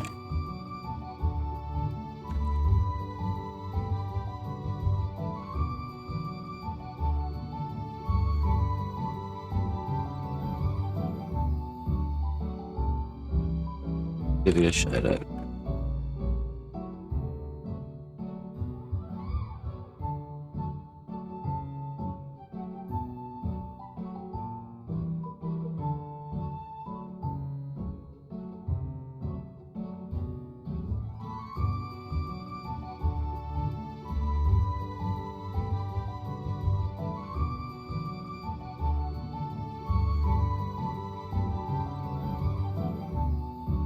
How was Warframe? I haven't played that in a long time. Good, hopefully. My cherished friend, after many long years, we finally meet again. Tell me, how has your family been? A great thank you for playing that music for me. You know how I love the beautiful rhythm of that instrument. But we ought to take precautions, as the room is not stable. Do you still remember how the room works? You're welcome to visit any time. The piece of paper then changed back into the shape of a paper dragon and flew into the cardboard box. The box closed shut, and a calm silence was restored to the attic. Daniel rushed to find a watercolor pen and marked the box with excitement in his fingertips.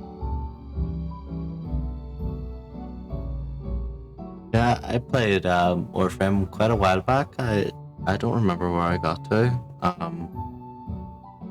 I know I had the Limbo quest too.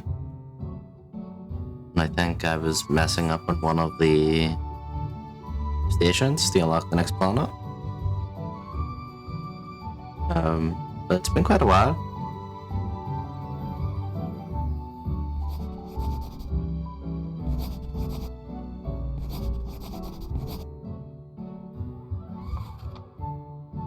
Over the next few days, the paper dragon came out often to play with Daniel. During this time, Daniel introduced many of his friends to the paper dragon.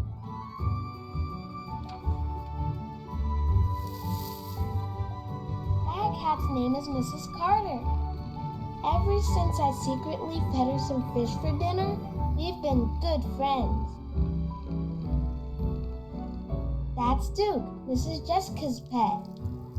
He doesn't like rainy days or Mrs. Carter. Only smoked sausages fit his taste. And now, we are friends too. My name is Daniel. What's your name? The paper dragon flapped its wings, as if it didn't understand him. Well, since you like the sound of the penny whistle so much, why don't I just call you Penny? I'll keep practicing to make it sound better. Daniel and Penny then played baseball together in the attic. Let's play cat.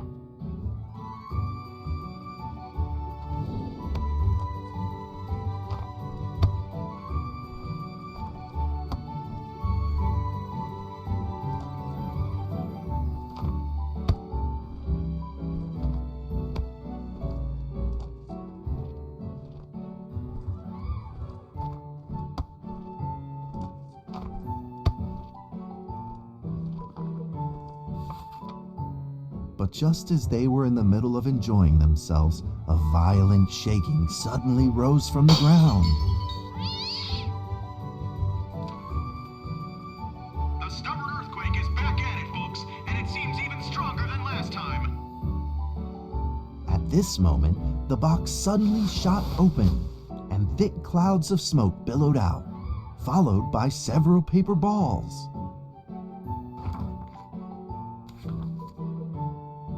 Penny attacked the paper balls without a moment's hesitation and promptly threw them back into the box.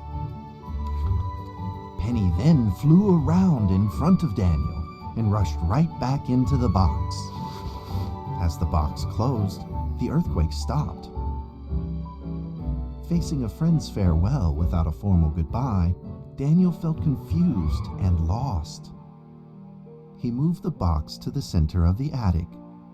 Facing it, he practiced his penny whistle, day in and day out.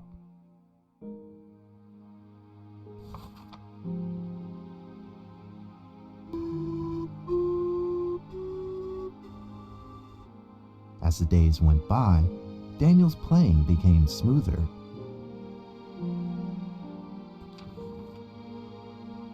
One day, the box suddenly began to move.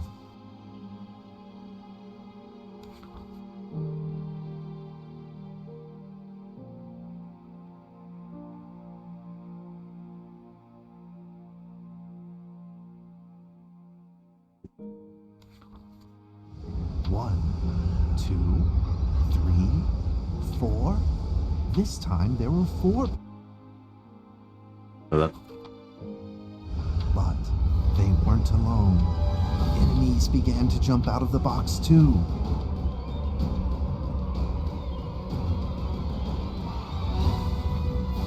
Earthquake! Another earthquake! This time it's reached a magnitude of 5.8! In that small attic, the four paper dragons fought fiercely against the paper balls. This time, the paper balls used new tactics. They clumped together into a single monstrous ball of paper. It began to shoot strong bursts of electric sparks at the paper dragons as they flew through the air. As they were hit, the paper dragons fell from the air, one after the other. Yes, this is still SCP. This is the SCP Here Be Dragons. Seeing the injured paper dragons, Daniel felt very distressed and anxious. Just then, one of the paper dragons painfully started to fly and gathered the remainder of its power. The paper dragon transformed into a great beam of light and dove straight down to pierce through the monstrous paper ball. And then came another paper dragon. The monstrous paper ball was blasted to bits, exploding into smaller paper balls.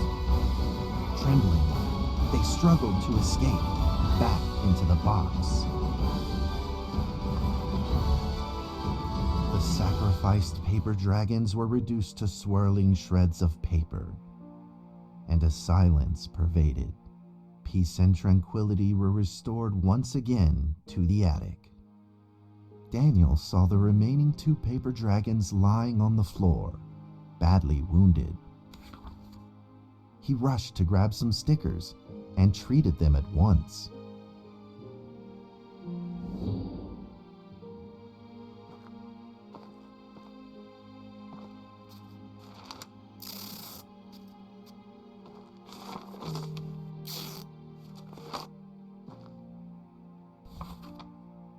Suddenly, countless paper dragons began to gush from the box. The two wounded paper dragons were repaired and began to fly.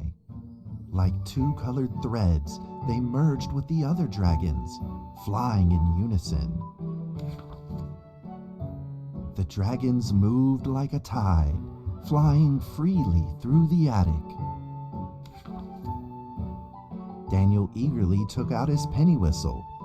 He showed all his paper dragon friends the results of his hard work and practice. Oh no. Okay, here we go again.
In the sweet melody of his playing, Daniel felt himself enter into the world of dragons.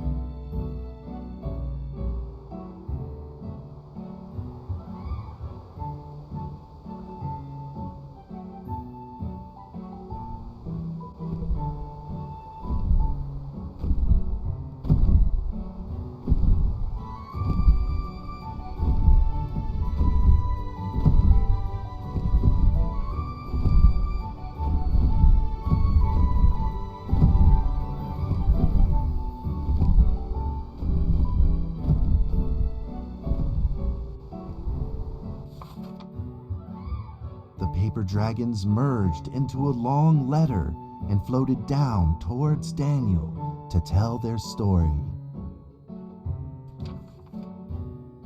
After the last war, the fantasy world enjoyed a long spell of peace and stability. But now, the giants have returned. They have launched ferocious attacks, trying to invade your world through the room. We are prepared to launch the final defense. Then we will have to destroy your room, for it is the last remaining entryway into your world.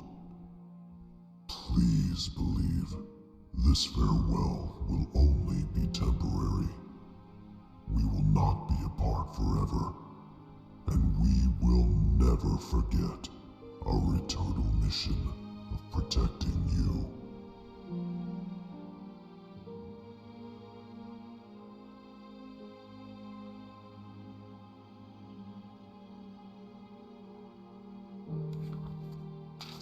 At that moment, the paper dragons flew back into the box. Daniel still couldn't fully understand what the paper dragons had meant, but he had a vague feeling in his heart that he may never see his new friends again. A few days later, Daniel's chickenpox had fully recovered. He could now play the penny whistle very, very well. But the paper dragons never returned.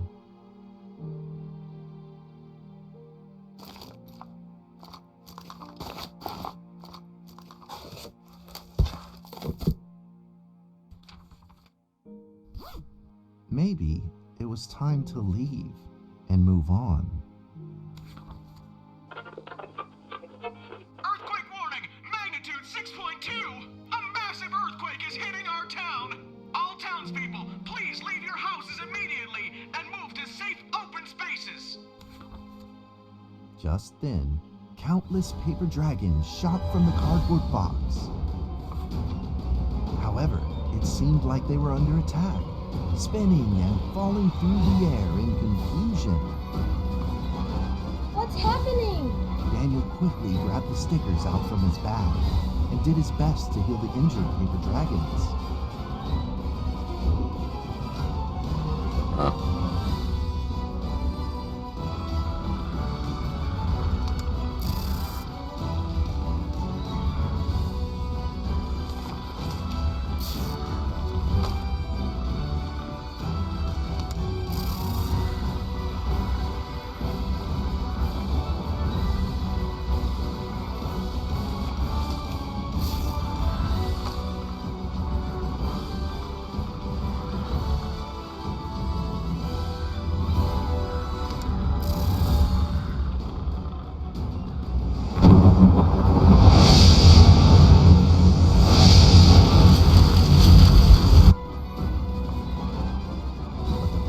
Swarmed together and pushed Daniel away, subduing him firmly in the corner.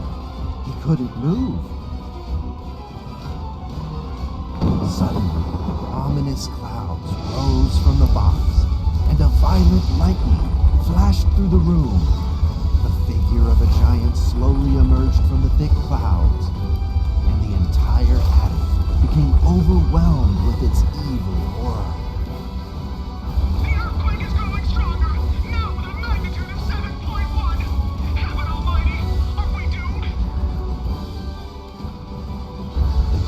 Unleashed its power maniacally. The paper dragons struggled against it, with no means of fighting back. At this critical moment, two paper dragons shined brilliantly. Together, they heroically crashed their bodies into the giant.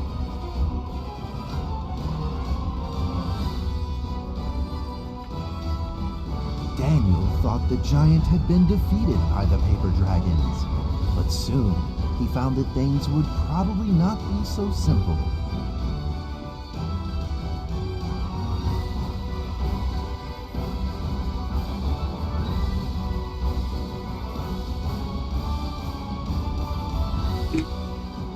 The giant's figure could still be seen in the thick smoke, looking evil and terrible. The attacks of the paper dragons had had no effect, and the giant had only grown stronger. It fought back with a new ferocity. The paper dragons were simply no match for it. The earthquake is going stronger still! The greatest disaster this town has seen in over 100 years! My heavens! Will this nightmare ever end?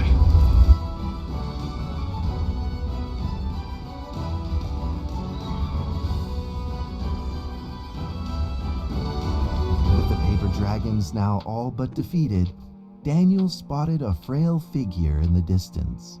It was Penny. It flew gently in front of Daniel and affectionately rubbed its head against his fingers, as if this whole crisis had never happened.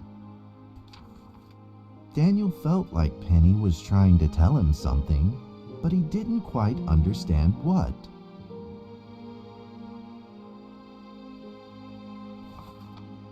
Penny then left Daniel and soared into the air with a determination in its wings. Suddenly, the other paper dragons seemed to be summoned. They flew through the air, all together in unison, responding to the call without an ounce of hesitation. At that moment, Penny turned into a great red beam and rushed fast towards the giant. The other dragons followed, shining together like a shooting star. At that moment, Daniel seemed to see a real dragon flying. No!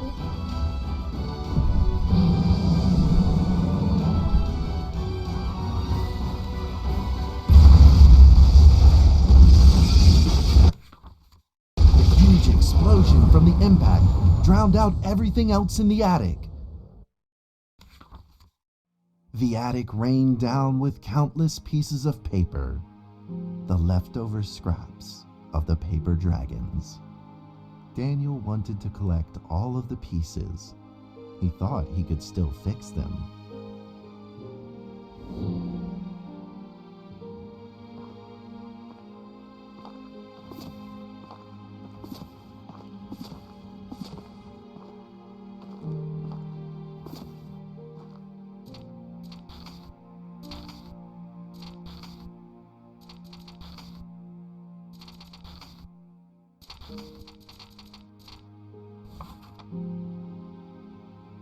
Goodbye, my friend.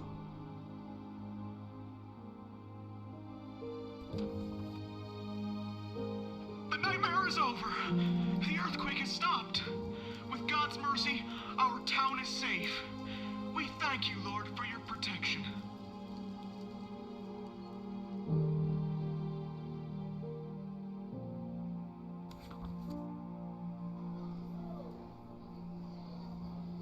A few days later, the art festival was held as scheduled. Daniel attended the show with his penny whistle.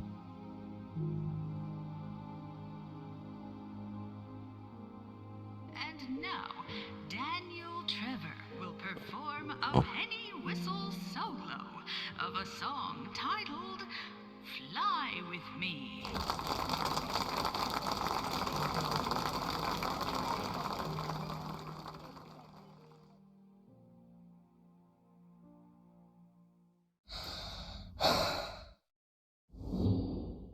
Grit.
super dragons in the world?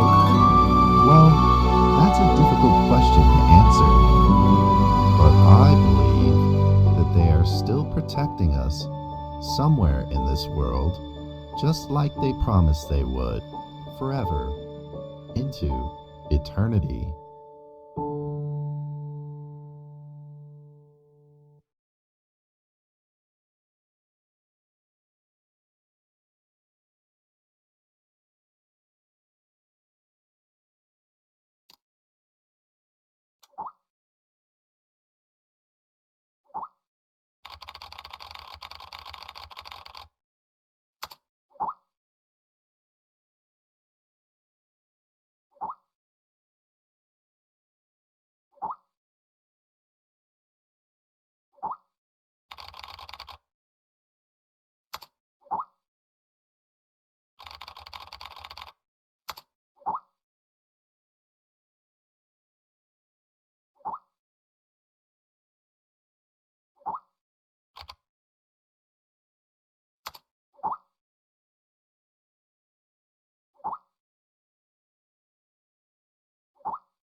I have been here for a month now, and I am entirely adjusted to the job.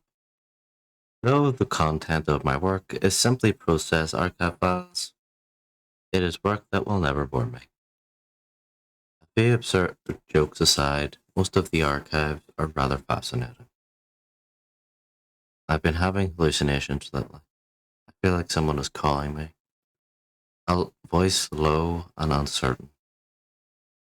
They seem to be trying to communicate with me, but I cannot understand a single word they say.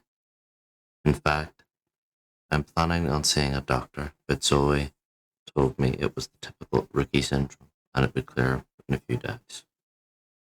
I certainly hope that is the case.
Uh, uh, um, right, let me see. Am I getting the time right?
SCP-239. Ooh, don't remember what one that is.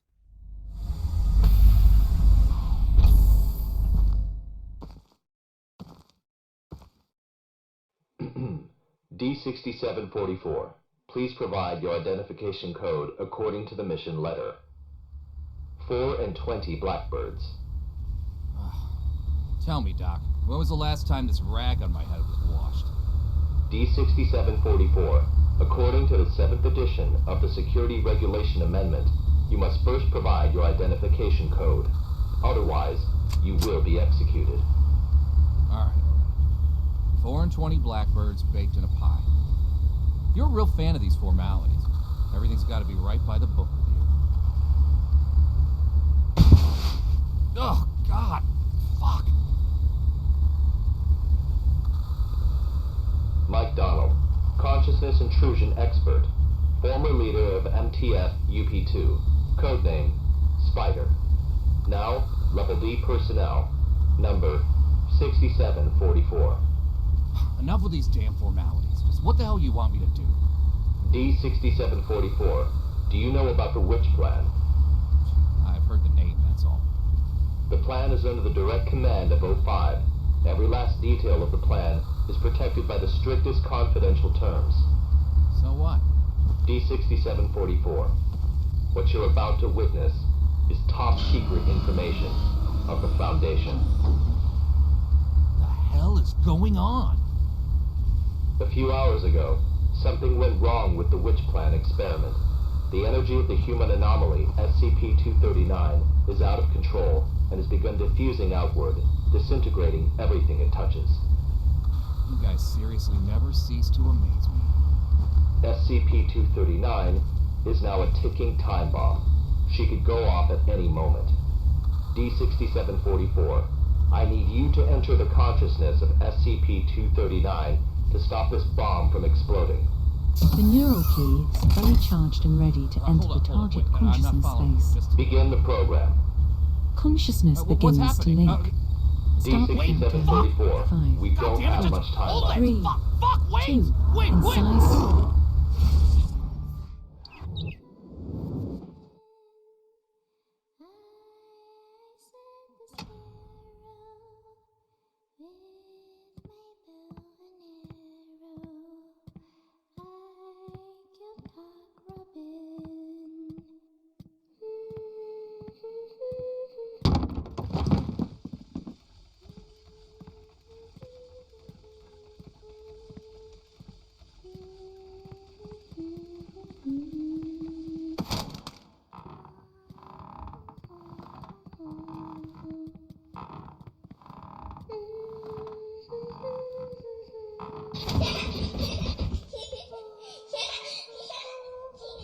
D6744, can you hear me? Son of a bitch!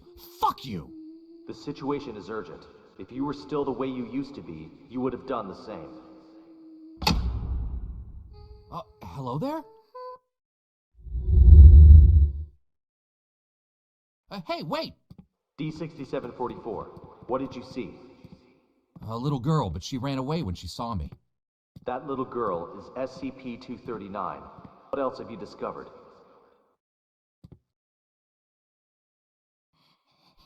Sorry. I'm sorry. Help me.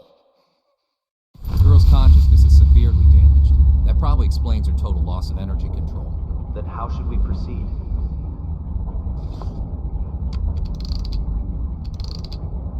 I'll have to enter her preconscious.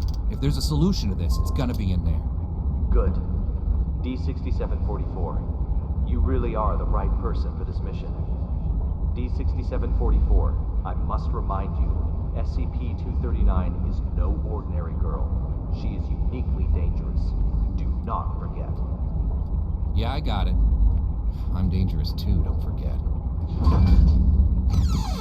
Brainstorm, whisper, butterfly, garden, activate, wings, fan, passion, French, resin, roarer, red, sleep, stone, green, touch, move, anxiety, close, pain, lust, ladybug, time, clock, summer, verb, movie, snake, cry, turkey, eagle, 16, eternal blood, science, red, sleep, stone, green, touch, move, anxiety, close, pain, lust, Zeus, rainstorm, whisper, butterfly, garden, activate, wings, fan, passion, French, resin, roarer, red.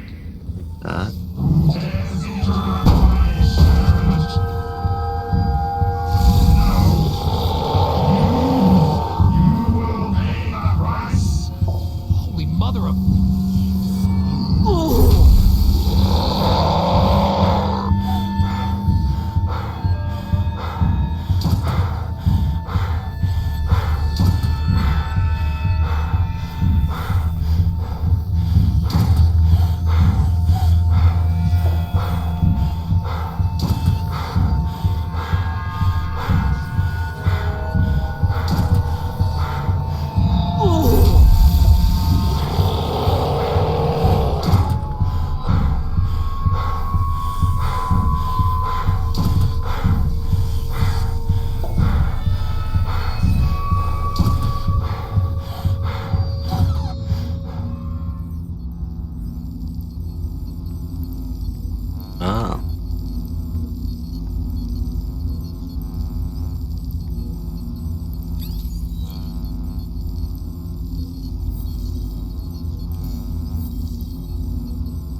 I'm Dr. Pierce. We are now conducting ability control test number 125 of SCP-239. Okay, let us begin. First, set voltage strength to 30 kilovolts. Power on. SCP-239. Move the target object to the designated location.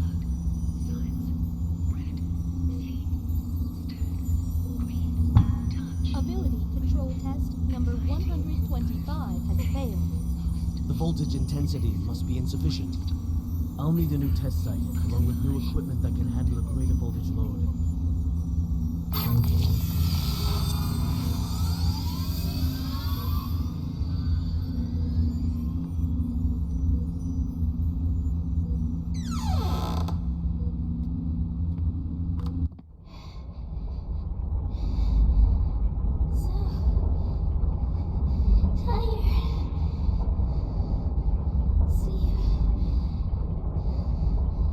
Let me sleep. Just a while.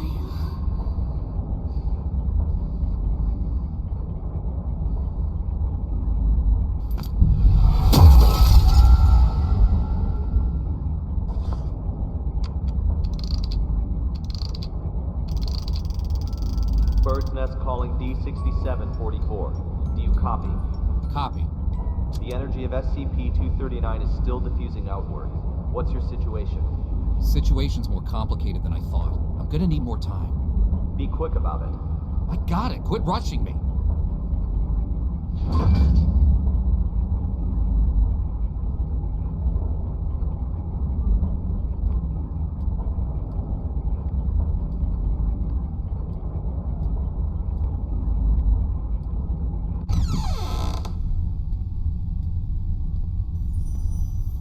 Have you heard? Heard what? O5 is displeased with the slow progress of Dr. Pierce's experiments. They've appointed a new director to take over the project. You sure it's not just a rumor? Today's morning session was chaired by Dr. Pierce. It's true, trust me. If I'm being honest, I don't really like Dr. Pierce. Something about him, just gives me the creeps. He's coming. Stop.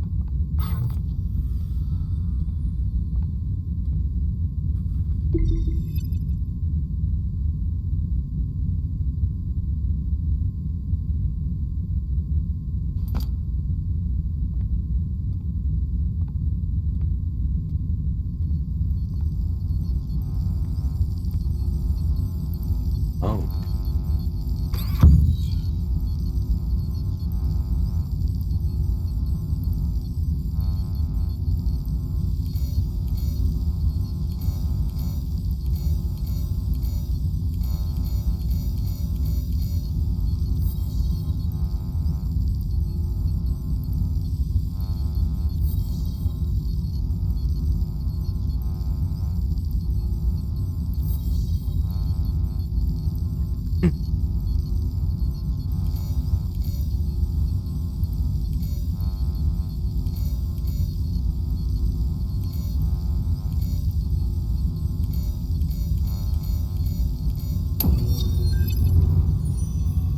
How are the preparations for the experiment coming along? Equipment's been checked. Everything is ready. Good. Anything to be aware of? Sam went to the counseling room after yesterday's experiment. Give him an injection of amnestic agent and let Arthur take his place.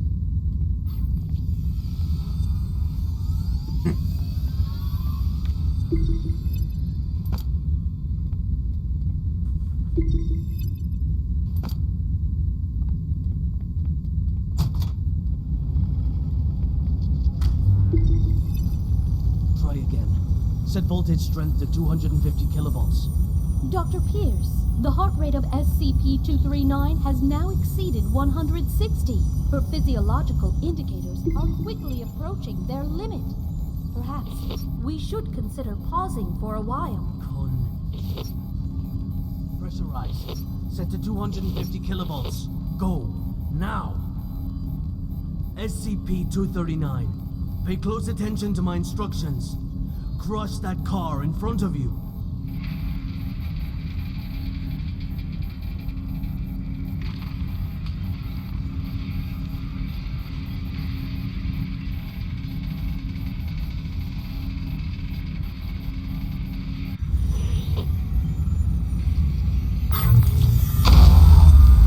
What's the meaning of this? Sean Pierce. Violet. Long time, Sean. What's it been? 7 years? I've got no time to play catch-up with you. Not a great first impression you're leaving either. Barging into my lab and interfering with my experiments. According to Foundation security regulations, I could have you detained, you know. Still the same old temper. You haven't changed one bit, Sean. Well, if you want to talk business, then let's talk business. You should have a look at this first. This is... No. This is O5's mandate. Effective immediately. Which plan and all SCP-239 experiments will be led by me. No, that's... No! This is a mistake. It's not possible. Don't take it personal, Sean. The simple fact is that the development of SCP-239 is moving too slow. They want a more ambitious approach. A new process, if you will. A new process? What new process? Just what do you know about process?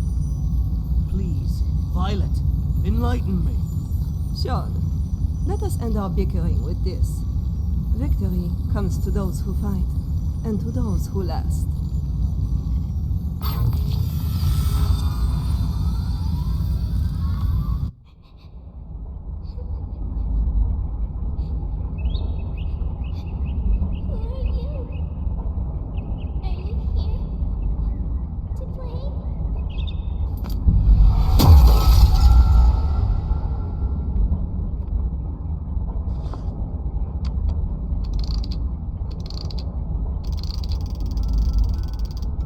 Bird's Nest, do you copy?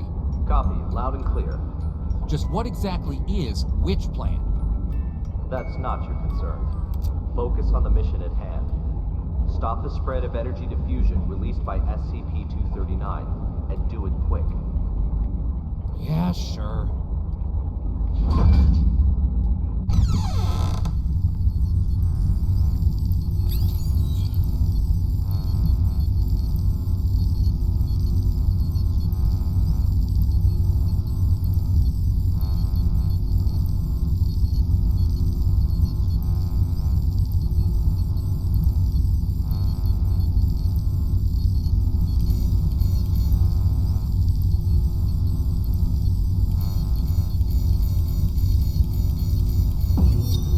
Director Tattoo.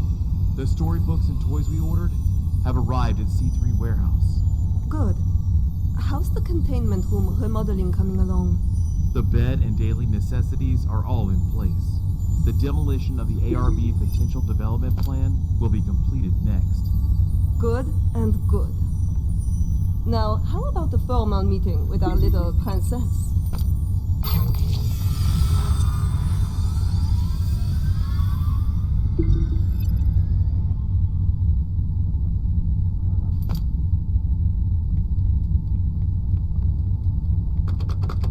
Play card.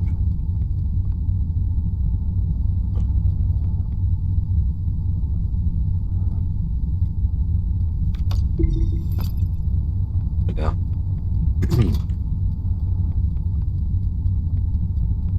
Okay.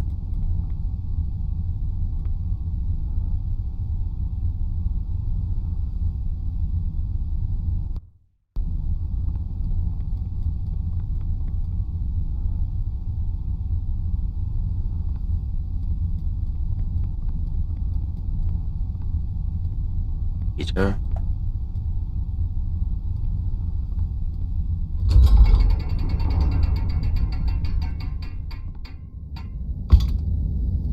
Hello there. Hold on a second. I'm not going to hurt you. God damn it. Hello there, child.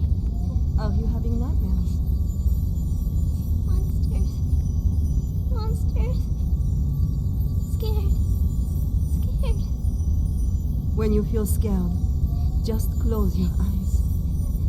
Imagine something beautiful, and those terrible things will disappear.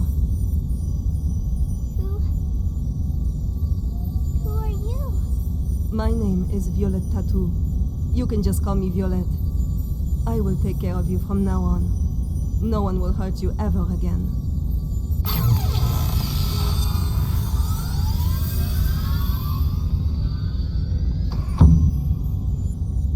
All right. That's it for today's bedtime story. Bye. We'll have a little test tomorrow. You need your rest. Afraid. Sleep. Nightmares. SCP-239, are you afraid of having nightmares again? Yes. Afraid. Just remember what I told you. When you feel scared, just close your eyes. Imagine your little friends in the stories all running out of their books to come play with you. Then you won't be afraid. Get some sleep now. Remember to imagine those beautiful images. Close eyes. Imagine. Imagine. Beautiful images.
cicada stops its hunting.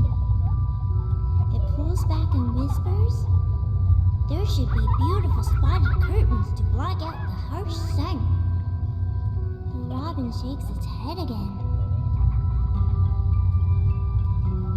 The giraffe speak from way up high. The house should have a high roof, and plates should hang from the ceiling. The robin flaps its wings and flies away. The hippos let out a loud yawn. House should be built in a pool, so we can bathe anytime and sleep anytime. The robin shakes off the water droplets and flies away.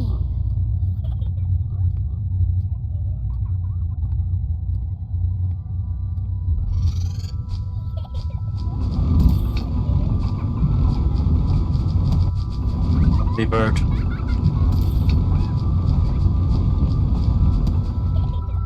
Oh no.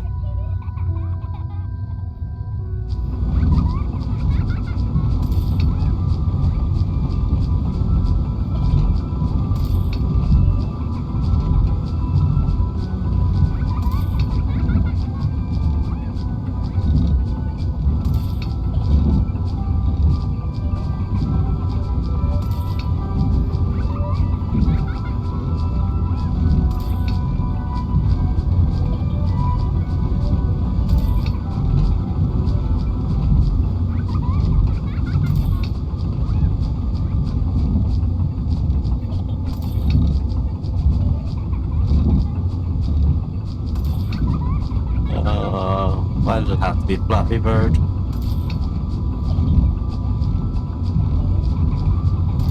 There we go. To a small hill where the lion's family lives. The lion says, "My home is vast and boundless, and the whole prairie is my home."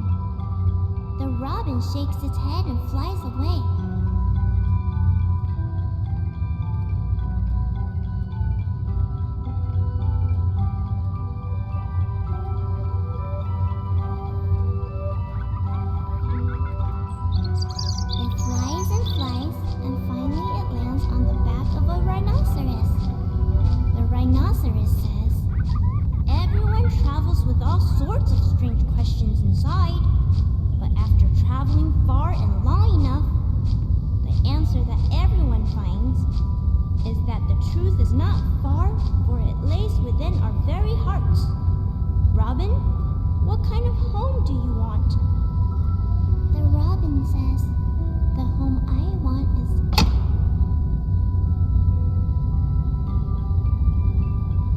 SCP-239, what are you doing? What's going on here? What's happening? SCP-239, we have to work and rest according to plan. But Alex, clear up the mess. At once, Director.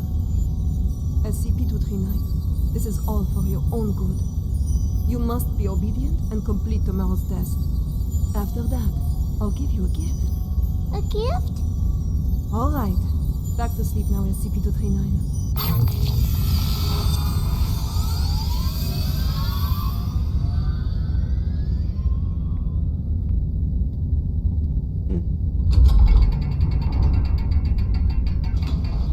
That's where it wants me to go.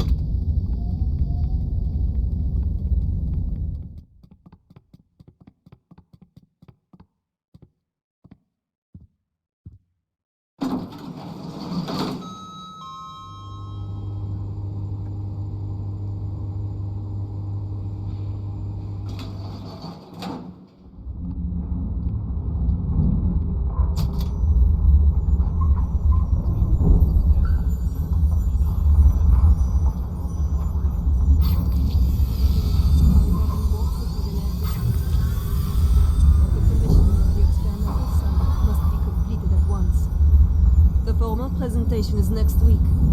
I'll see to it, Director. What shall we do with these creations of SCP-239? Destroy them.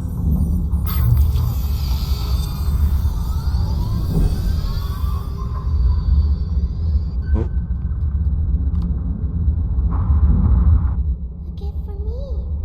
Happy.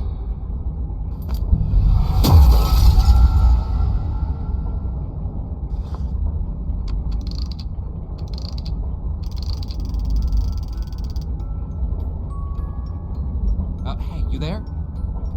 D6744 calling Bird's Nest. D6744 calling Bird's Nest. What the hell are these guys up to?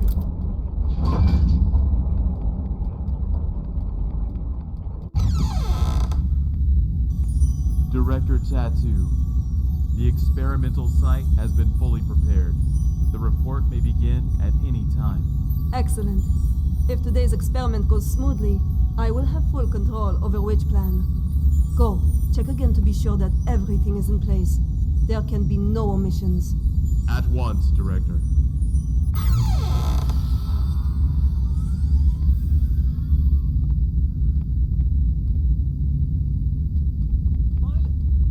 I've got to have a word with you. Just one quick moment. Dr. Pierce, as you can see, I'm very busy at the moment. We'll be presenting Witch Plan's progress to the O5 Council shortly. Right, yes, that's just it. Listen, SCP-239's abilities are greater than you could ever imagine. She is infinitely more powerful now than when she was born. Your experimental procedures lack the proper controls. Any mistake, no matter how minuscule, could have irreversible consequences. Dr. Pierce, let us not forget that it was your previous missteps that caused us to miss the ideal incubation period for SCP-239. If we don't cultivate her using my method, the window of opportunity will be closed for good. But listen, if you go about it using your method, you will repeat the accident that happened 7 years ago. You do remember, don't you? Heisenberg, Freeman, Claire? Enough, Sean. Don't you dare bring up their names. Sean, the progress of civilization has always come with sacrifices. You don't get one without the other. To have the chance to harness the abilities of SCP-239, no price is too great. Violet, you are playing with fire. Dr. Pierce, it's time. I suggest you go to the first floor to get front row seats to civilization's next leap of progress. Violet! Listen to me! Violet!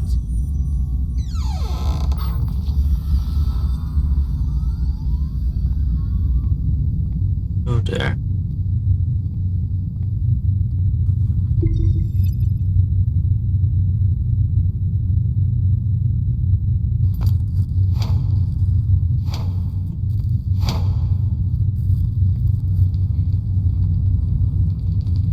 I am Violetta Too, and this is the meter test part 1. SCP-239, do you remember our friend here? The little robin with the pretty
Yes, start time soon. I'm just waiting a reply from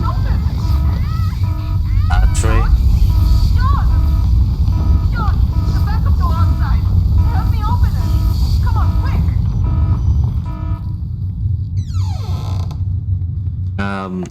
Just waiting on Atre to get back to me. Yeah, if you're ready, I can join after this finishes, the story.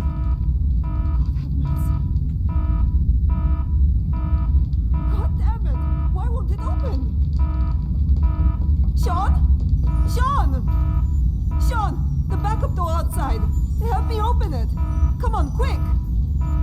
Violet, I told you you were playing with fire. Cut the bullshit and let me out. She's lost her mind. What are you doing? Open it. Open the damn thing. No, Violet. I can't. What? What do you mean? SCP-239 is out of control. Why would I open the gate? What the fuck are you saying? Open it! You're right, Violet. Victory comes to those who fight, and to those who last. You're talking crazy, Sean. This is not that. Open the fucking thing! An accident of this magnitude. It's just what I need to prove myself. Sean, don't think like that. We can work together. We'll do it your way. Your rules, your method. Whatever you want. Or we'll do... I know! I'll quit! I'll resign! Which plan is all yours? I will use these learnings to improve the plan and equipment. I've never been so certain of success. No, Sean. Let's not think like that. Let's talk things through. You have proven invaluable, Violet.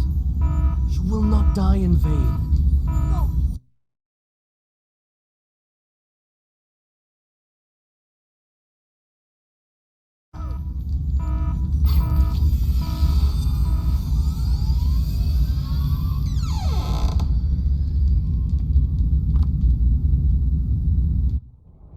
Sorry. I'm sorry.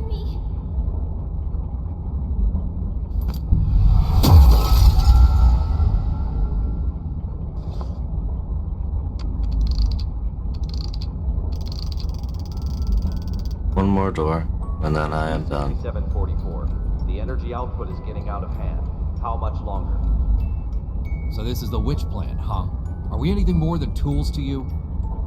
It's not about that. This is about saving the world. Either you fix this, or we're all screwed. That's what I'm doing. Then move your ass and do it already. Yeah, suck my nuts. Quitting the Foundation was the best damn decision of my life.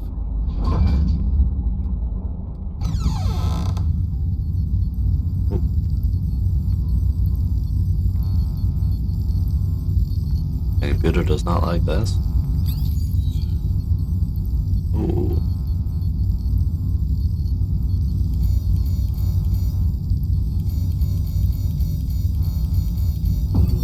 I now present to you the ARB Potential Development Device 2.0.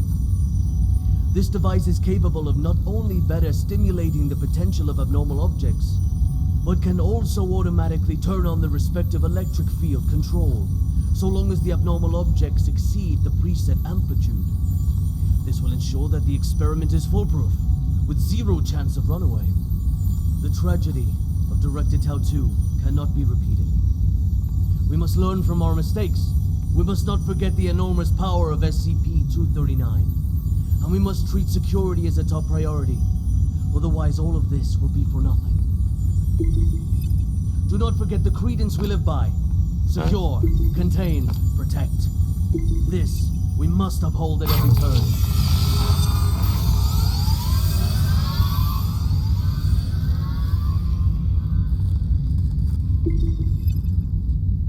Stand. Agree.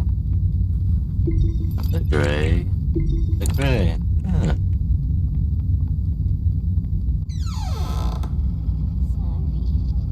I'm sorry. Hi, hello. It's okay. I just want to talk. No. Stay away. What happened? It's not your fault. Away! Shit. Come on, die!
begin the new test.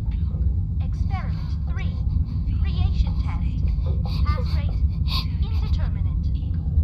Voltage strength 800 kilovolts. Power on. SCP-239. Reassemble this junk into a truck. A real, operational truck. Not some fancy replica. Very well done. Amazing. Fun. Very well done. The experiment cannot be discarded halfway. Make it quickly. Just like what you did before. The voltage strength to 950 kilovolts. Dr. Pierce, our equipment can't handle that much current. Damn it. I'm the one who's in charge of this experiment. 950 kilovolts. Now! Power on! Afraid. Close eyes. Imagine.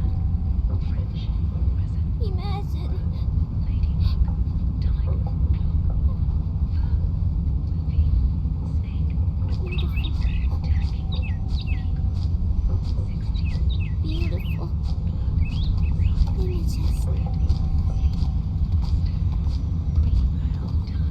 What the hell is this? Damn it! Stop trying to play violent tricks on me! I know how to deal with your useless imagination. Increase the voltage strength to 1000 kilovolts. Dr. Pierce, the current has reached the security threshold. If left to overload, the device could explode at any moment. Get the hell out of here! Come on. This is for victory! Do not fail me!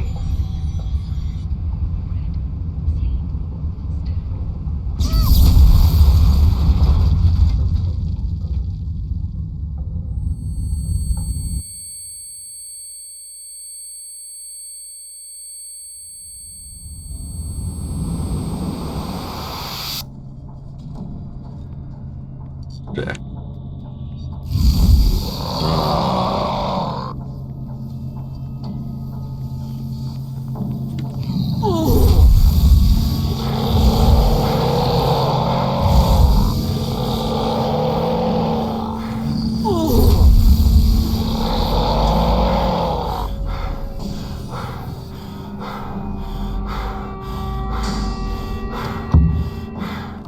Help me.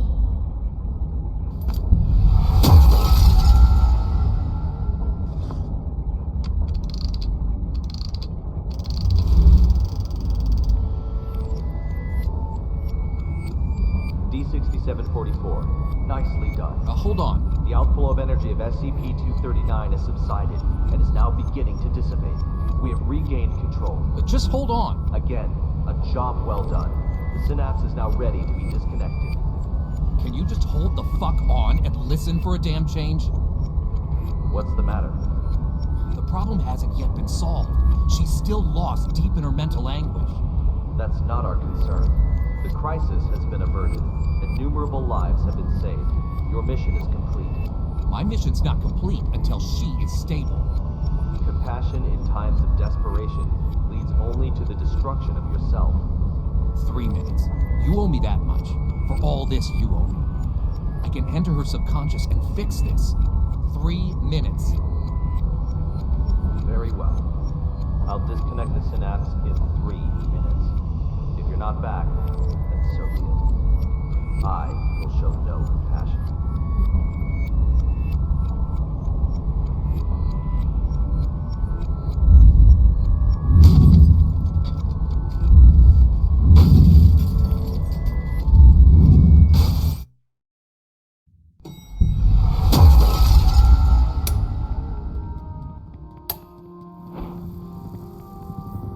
That's not that bad.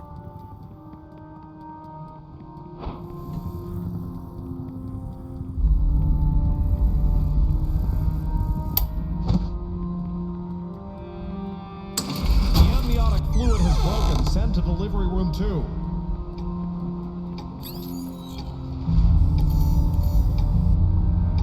Oh.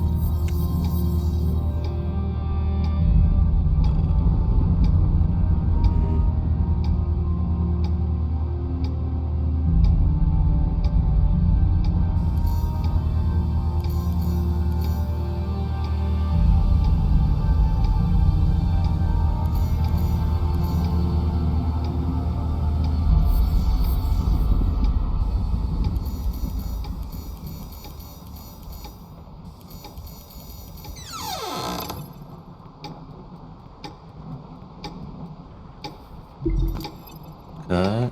What's going on? The needles on these readers are all over the place. I don't know, but my watch has stopped working too.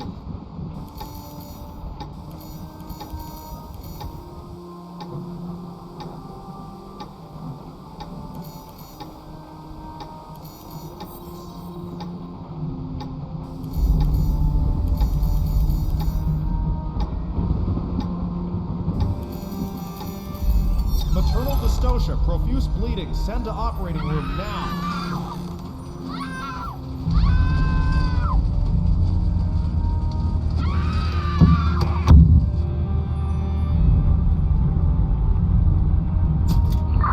Value fluctuation increasing. T-body Badger approaching target.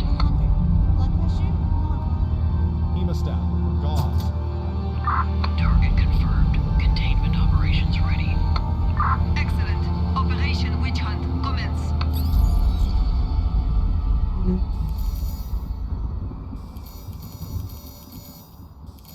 Congratulations, a lovely princess with beautiful blue eyes. You thought of a good name for her? She is my little angel, Alma. Target SCP-239 has been contained. SCP-239! SCP-239! SCP-239! SCP-239! SCP-239! That's an order! SCP-239! That's an order! SCP-239! Do as I say! SCP-239! Do as I say! Come on! Do it! Come on! Do it! SCP-239! SCP-239! SCP-239! Don't blame yourself. None of this is your fault. Maybe you weren't meant for this world. Those eyes. Imagine.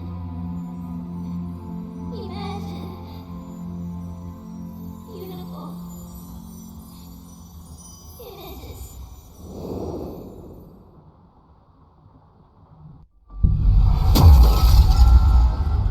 The robin says, the home I want, my home is squishy all over, with shiny warm lights and no more cold steel. Filled all the way with beautiful star stickers and colorful lights everywhere, everywhere. Everywhere I go, they twinkle, twinkle like little eyes. So many good books, with the cutest animals inside. They only say nice things to me.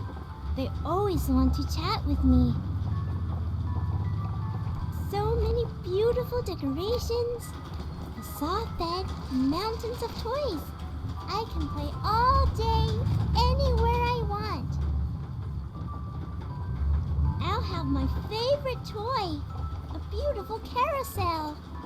I'll ride and ride, and it will take me anywhere. There, I will not be yelled at. I will not be punished. I can sing as much as I like. I hope so much to live here forever. My home, Seguros' home.